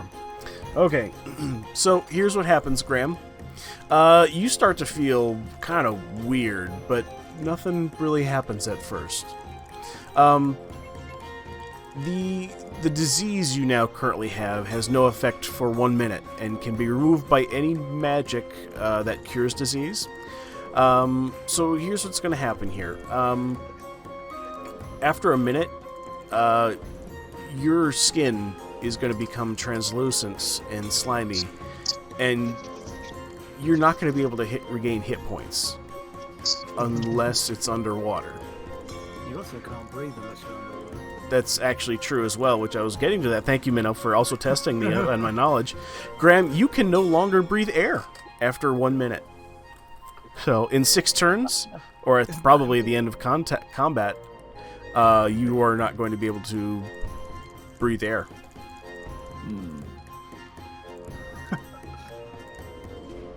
So 10 turns. Actually, right? here's more of a question for JD. On the DC saving throw, okay, so that would be immediate, but the disease... Okay, never mind, I understand it. Yeah. Breathing water is immediate, but the disease starts after a minute. Gotcha. And you didn't have to tell him until after a minute. Right. I know, but I want him to know it's coming, so it's looming. Okay, so he can breathe water now, right? So Yes. right now...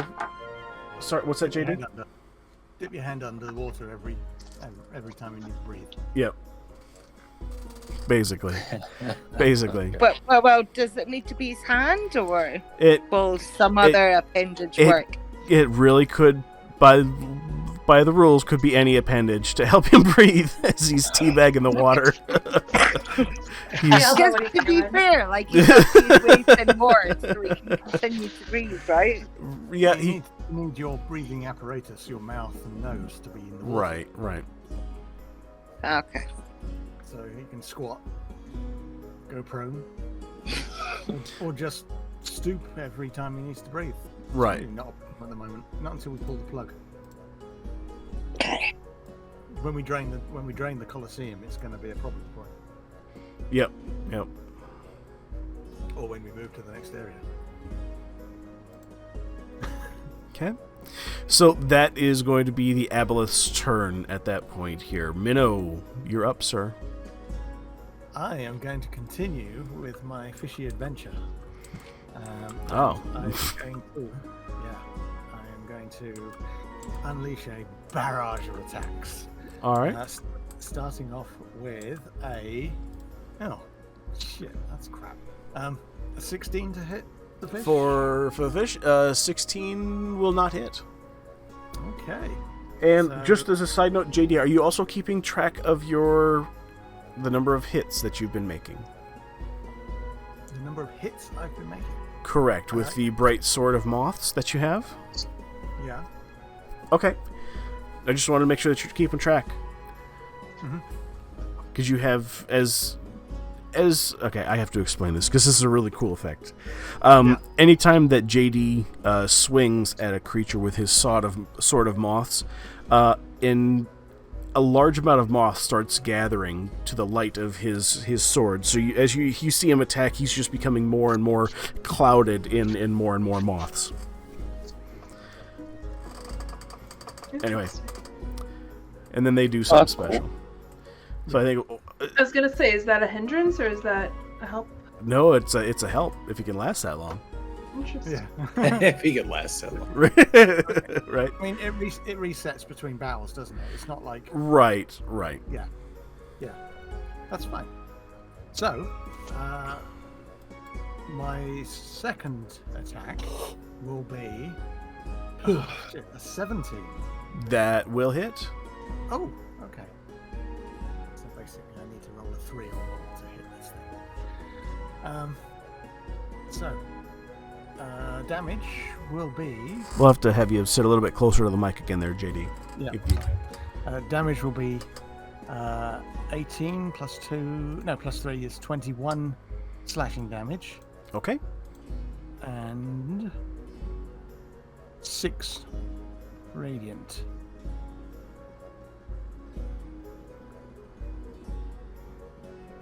Okay.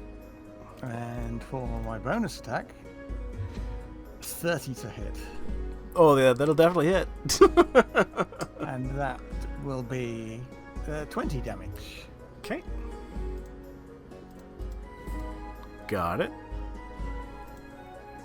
Okay, and JD, I will need you to do something here as well. I'll need you to go ahead and roll me a Constitution saving throw, if you please.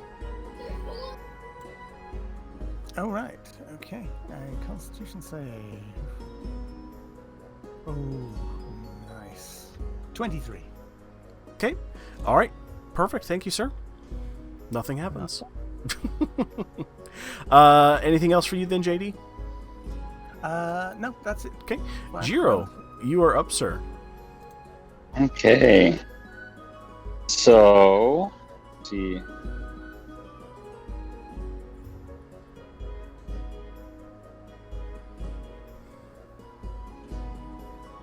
I want to use Blood Curse of Binding on the fish. Or no, I can't. I use it on the totem.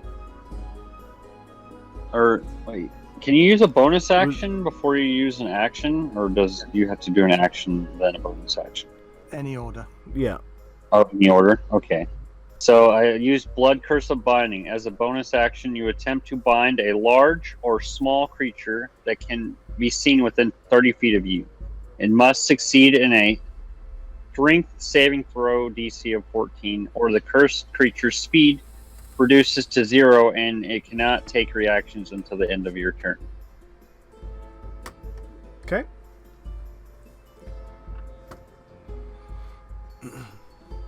So I need a strength saving throw from the totem. Okay. Bear with me here.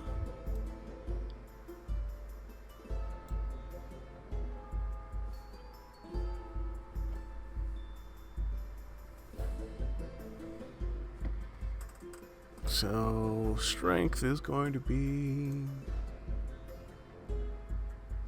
23. Well, that's a failure. Okay. Um, So what happens? I think nothing. Let me go read that again. Okay.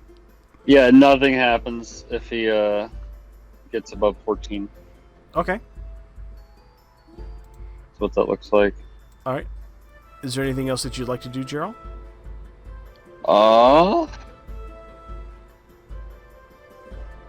You still have some movement that you could do if you'd like. Yes, I would like to.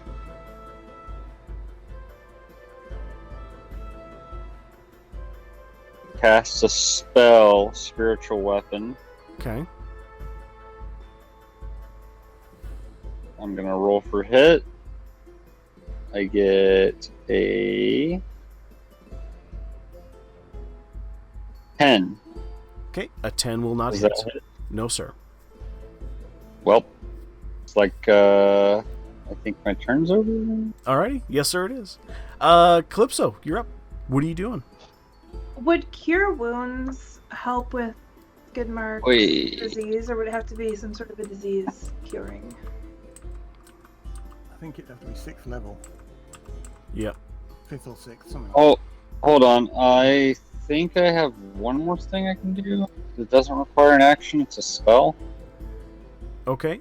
Normally, once we've No, it cast does your- take an action. Never Oh, mind. it does. Okay, gotcha.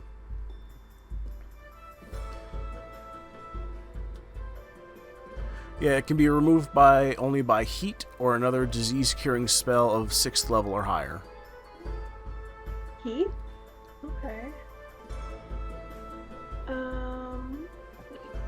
Sorry, heat. Yeah. Right, Okay, got ya. which is a 6th level spell. Oh, okay. Alright, I'm going to cast Hunter's Mark. Or pardon me, heal. Pardon me, heal, not heat. What the Oh. hell? It's That makes a italicized. lot more sense. It's italicized on my screen here, so it looks like a T with like the way that the pixels are shaped. So it looks like heat, and we're like, wait a second. And when I click on it, that's heal. Duh. Sorry. That makes more sense. I'm dumb now. Calypso, what would you like to do, hon? Alright, I'm gonna cast Hunter's Mark on the fishy, Okay.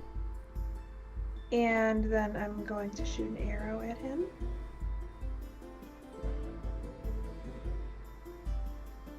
Uh, 22. Okay, that'll hit.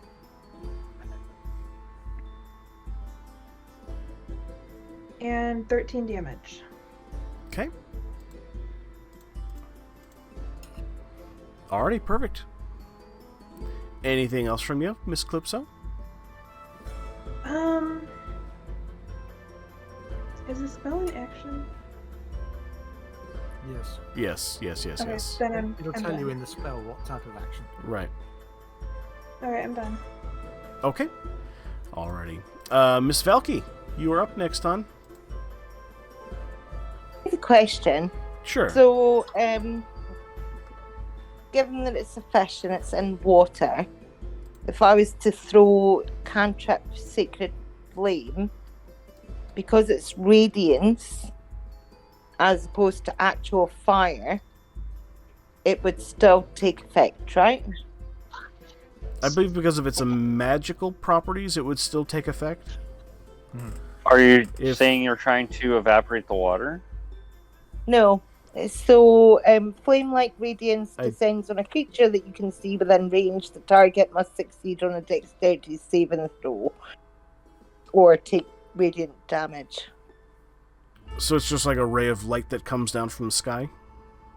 Yeah, just looks Yeah, like fire. it's like Oh, okay. magical flames. And I'm just thinking, because it's a fish and it's in the water, it might take extra effect from fire? Because of some type of lensing effect from the water? Is that what you're saying? Is that what you're hoping for? I think he's going for fish are supposed to be Alright, wet. you and could so it's the you could definitely try it and find out. I've got kind of two plays here. I can do Sacred Okay. Flame and go all in against the water one, or I can. Do you know what? I'm going to go Word of Radiance, which Okay. is a cantrip. And I'm going to say, fuck me, which is my divine word, because I'm Temple of Vitality. And Burning Radiance erupts from you. Each creature of your choice that you can see within range must succeed on a Constitution saving throw. So I'm going to need each of your creatures. To roll a Constitution? Alright. Yeah. Okay, we'll do the Aboleth first. It's going to be a Constitution 11 for the Aboleth. You fail, Okay. and you're going to take 11 damage, radiant damage. Okay. And I assume you could definitely see the Nalfish name Yeah, there yeah. as well. So let me get him here as well. And that was Dex or Con? Constitution. Constitution. Okay. 23. Does not hit. Okay. And so he's good then. And then I have my bonus action, which is my spiritual weapon, Okay. which I'm going to throw against the Aboleth. And it's not going to hit. It was 10. Yeah, oh yeah, that's definitely not going to hit. That was a nat 1. Oh no. Oh, you poor soul. Yeah. Skidmark, you are up. What are you doing, sir? Oh, let's see. So you said that it was magic that was on me, or is it's a disease that has to be cured by? Yep, it's a disease that you're right now. It basically has 2 effects. The one that happens immediately, that you are unable to breathe air. You can only breathe water. And the second one does not appear for another minute. So basically, 6 rounds from now, the second effect will take effect. But for right now, you can't breathe air. You're only able to basically duck underneath the water to be able to breathe. But it does give you a good view of the aboleth.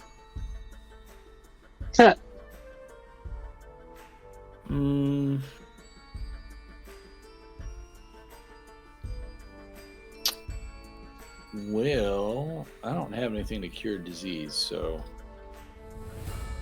maybe the cleric does. I do. All right. In that case, I'm going to cast Cure Wounds on myself. Okay. At what level?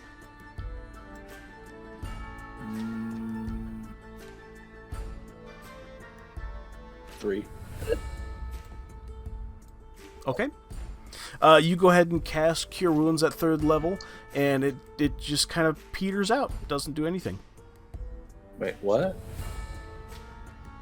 It just you just kind of hear this, from like a backstage speaker, just like a wah wah wah. I have a bit of a question here. So, I'm you need confused. like a specific type of spell. Does anybody want Gotta be to? level 6. Does anybody want to fill them in? Gotta be a level 6 spell.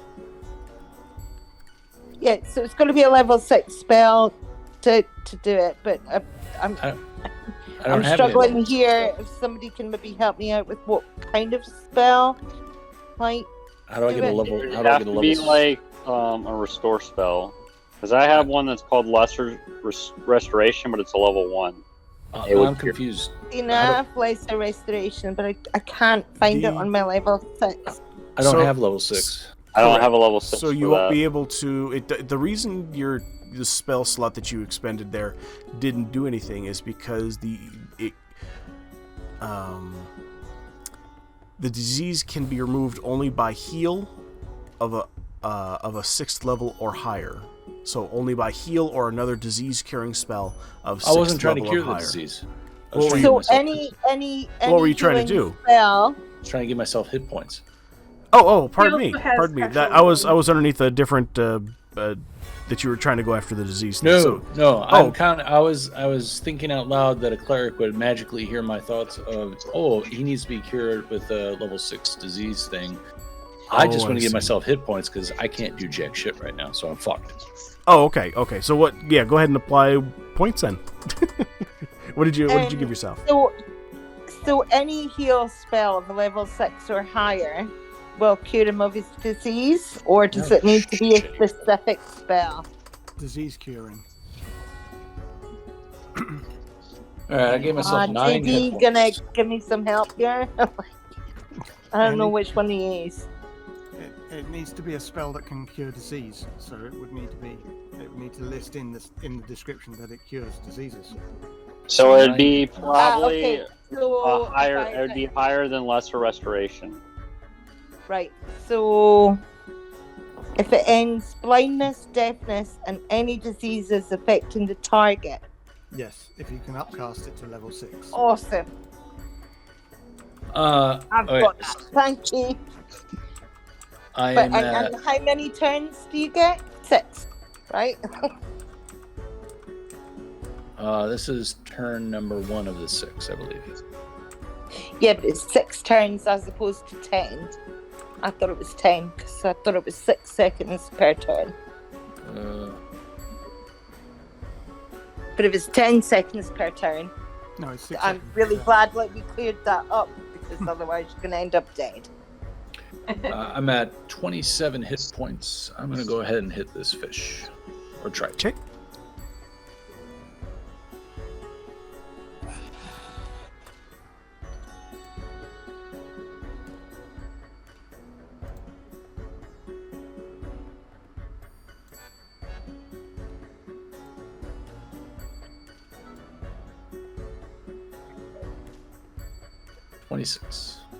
Okay, 26 will hit.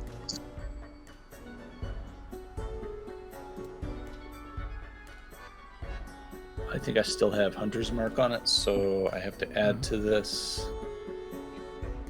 What was a 11 plus...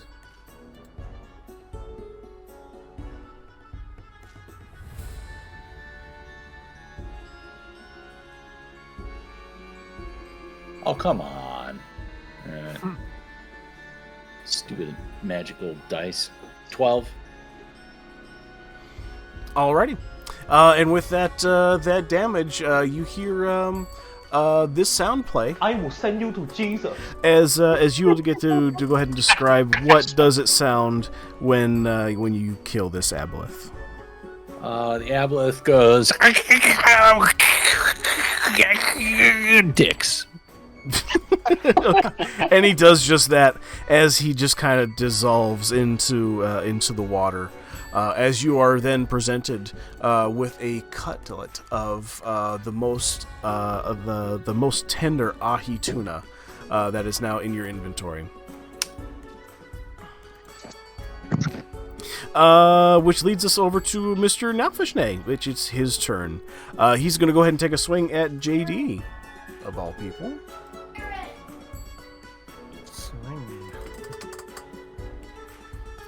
Okay. He's going to, or pardon me, he's going to do a bite and then 2 claws here. My apologies. Does a 27 hit? Yeah. Okay. A second here, get my ass in gear. God.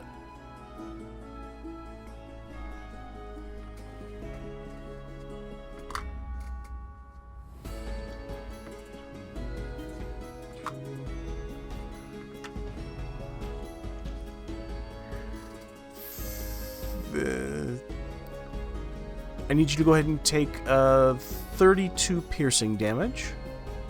Okay, that would be half to 16. Okay. That's what I'm raising.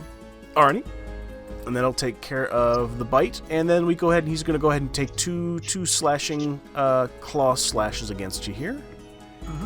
Is that going to... Let's see here. I'm having to go back between multiple screens here. Pardon me here. 18 to hit. 18 does not hit. Okay. And his last one is a 20. So that is going to crit. Mm-hmm. It is. Alrighty. Let's see. That's going to be 3...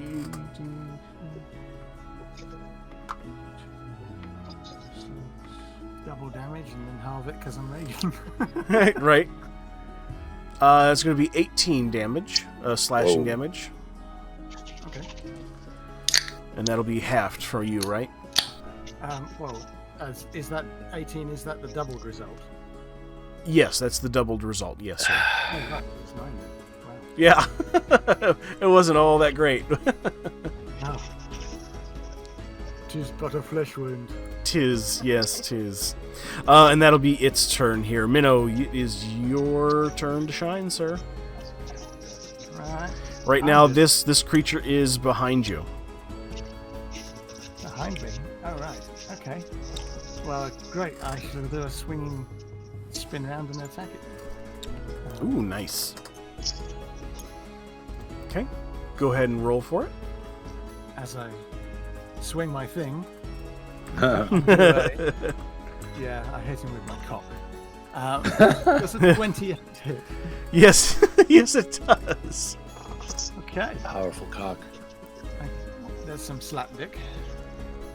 That will be 18, 19, 21, 21 slashing damage. Okay. And 8 radiant damage. You want me to play for you? Sure. And then for my second attack, 20 to hit. Yes, that will hit. Okay. That will be 20 damage. And then my bonus attack, 33 to hit. That'll hit. Okay, just checking that's not a 20. No, it's a 19. That damage will be... Oh, very low. 16. Okay. All right. Anything else from you then, Minnow?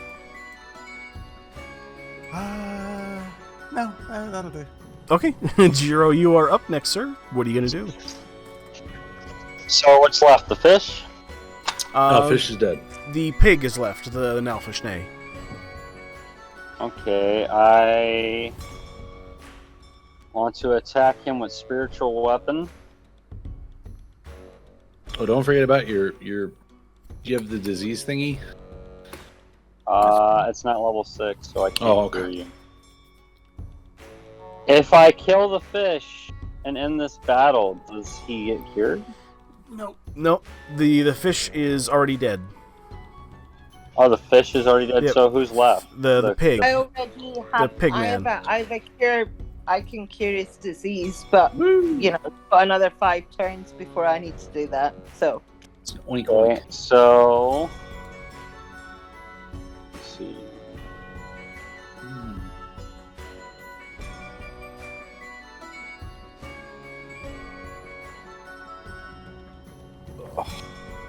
We got here.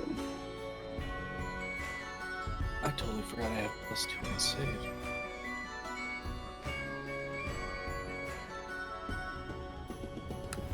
I cast spiritual weapon level 6 on the pig. Okay. Rolling. I get a 23. Will that hit? 23 will hit. wait a minute. With the spiritual weapon, you have to cast it to get it up. So if this is your first time casting it, you're just casting it to get it up. No, he got it up. can't He got it up last round. So we don't need to Okay. cast it again. So that saves the spell slot.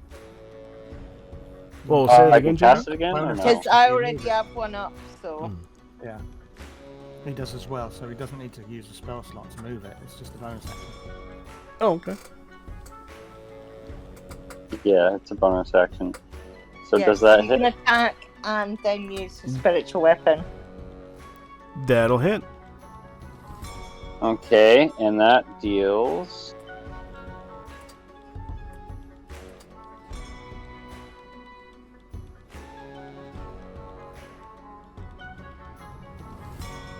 $18 damage. Okay. I can do that again, correct? Yes. If you have multiple actions that you can take. So that's a bonus action. I can do the bonus action again. No, No, bonus action you can spiritual only do weapon, as... yeah. Yeah. Go ahead, Valky. Go ahead, say. So I have a Okay. spiritual weapon, so it takes 1 action to put up the spiritual weapon. On my next turn, I can attack with a crossbow or another spell and then use the spiritual weapon. So if you're going to use the spiritual weapon, you can't use it twice in 1 round. You can use something else in 1 round. So you can cast a healing spell, or you can use the crossbow, or you can grapple it, or you can Are you web sure? it, or Yeah. Yeah. absolutely. And the Absolutely, I've description been says playing it's with a a bonus spiritual action. weapon for Okay. like quite some time. Right, but it's a bonus action that you can take once as a bonus to an action. Yeah, Oh. you, Not Yeah, not so like you not can like an do infinite something loophole else. bonus action.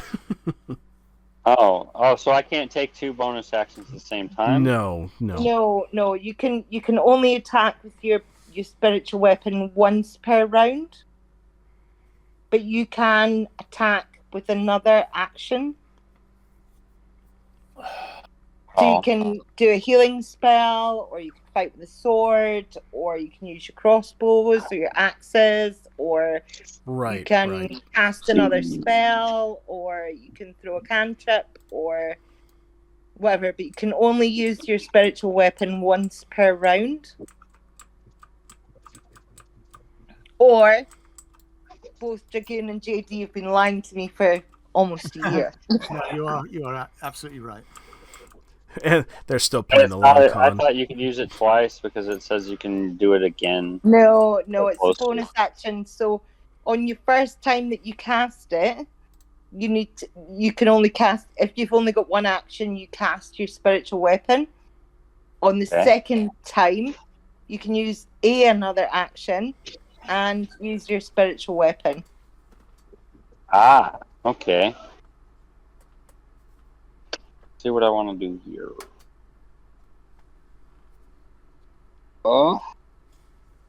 I use like that.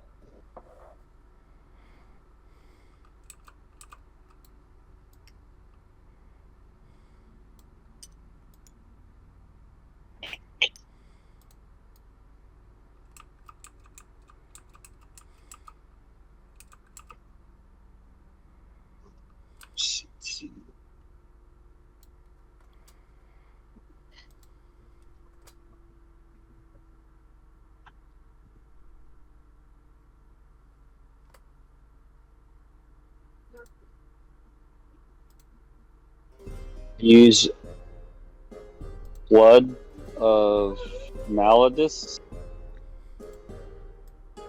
Okay, and what does that do? You can invoke a blood curse a number of times per short rest based on your level. Before this affects the target, you can choose to amplify the curse. An amplified curse gains an additional effect noted in the curse's description. Amplified, a curse causes you to take 1d4 points of necro damage that cannot be reduced in any way. And then, let's see, so this is a no action type. Just a quick one there. So you're saying 1d4? Is that 1d4 at lower level? Does it also increase by higher level?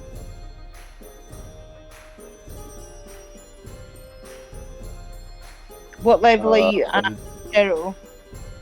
I'm a level like 4 on Hunter. He Blood multi-classed. Hunter. With, Yeah, I have like 4 different classes. Yeah, I was So confused by that, so maybe we can catch up on that later. But okay, so level 4. he's level 15 overall. yeah, Yeah, but the actual class level for that spell will be level 4, right? yep. Right. And that is what, wizard spell or? Blood Hunter. Okay, I'm gonna have to defer to somebody who knows much more about this. I only know Okay. about clerics. Okay? That's all right. That's all right. What does it say that this does? I'm trying to see what it does. Doesn't really give me. Hold on, Here. let me go here. Blood Curse. Blood Curse is what it's called. Oh, so that'd be my binding one. I gotta roll a saving throw of 14. And that's one action. Okay. So what do I have to do against this? The pig. So it'd be a strength saving throw of 14. Okay. Or their speed is reduced to 0 So and they I got cannot third. take reactions. I got 18 for a strength check, for a strength save. Okay, well, that does not take effect. Okay. Or, All right. Anything else then from you, Gerald? I think that's it. Okay. Alrighty, Calypso, you are up. What are you doing, hon?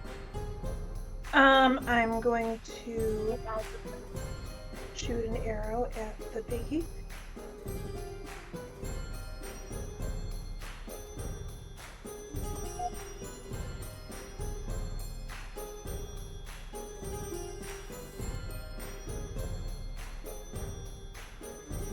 Oh, 15.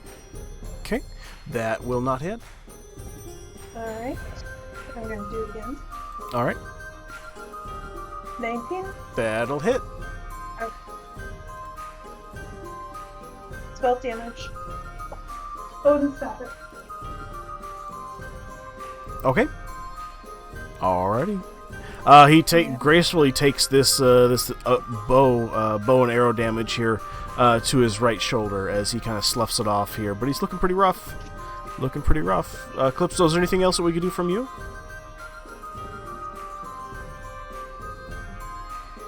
Calypso, is there anything else that you would like to do? Nope, I'm done. Okay. Valky, you're up. I'm gonna cast Word of Radiance, just a cantrip on the piggy. Okay. You need to make a Constitution saving throw. Gotcha. How about a 26? That'll be a negatory, Red Rider. Okay. And then I am gonna hit you with my spiritual weapon. The giant vagina. The giant vagina. Spiritual vagina. Yeah. Does a 26 hit? A 26 will hit. Yes, ma'am. That is a 16, but I'd also like to make that a blessed strike, where I basically shout "fuck you," and let me double check what that gets me. Gets me an extra 1d8, extra 4, so 20 damage. Alrighty. So, Valky, do you say anything while this happens? I'm basically like, "Fuck you." On bacon. As you say this, it seems to have triggered something inside of him, where he kind of puts his hand over his heart, and he just kind of just crumbles to ash. As this happens, something else takes place at the same time here. I need everybody to go ahead and take give me a dexterity saving throw, as this ash kind of gets sucked into like this parallel dimension. It kind of flashes real bright, and then it detonates. I need everybody to go ahead and roll that dexterity saving throw to avoid being hit by psychic damage. That would be a 10 from me, sir. Okay. That would be an 8. That'd be a 26 for me. Fuck you. Okay. What are we doing? Dexterity saving? Yeah. Anybody that rolled less than a 19, I need you to take 32 damage of psychic damage. What? That helps me. How much? 32. I'm dead again. Oh no! It's alright, you're still breathing underwater now. He's still breathing underwater. If he's dead, does his disease just go away, or? No. God damn it! It can only be healed by a heal or a disease Yep. curing spell. Yep. So I can basically heal everyone, or Except for him. heal him. If he's dead, can't you resurrect him? Oh, he's not dead, he's down. He's just down. Oh. Yeah. Think of it as unconscious. He's not dead yet. He's Uh, sleeping. And with that, I think we will actually call it there.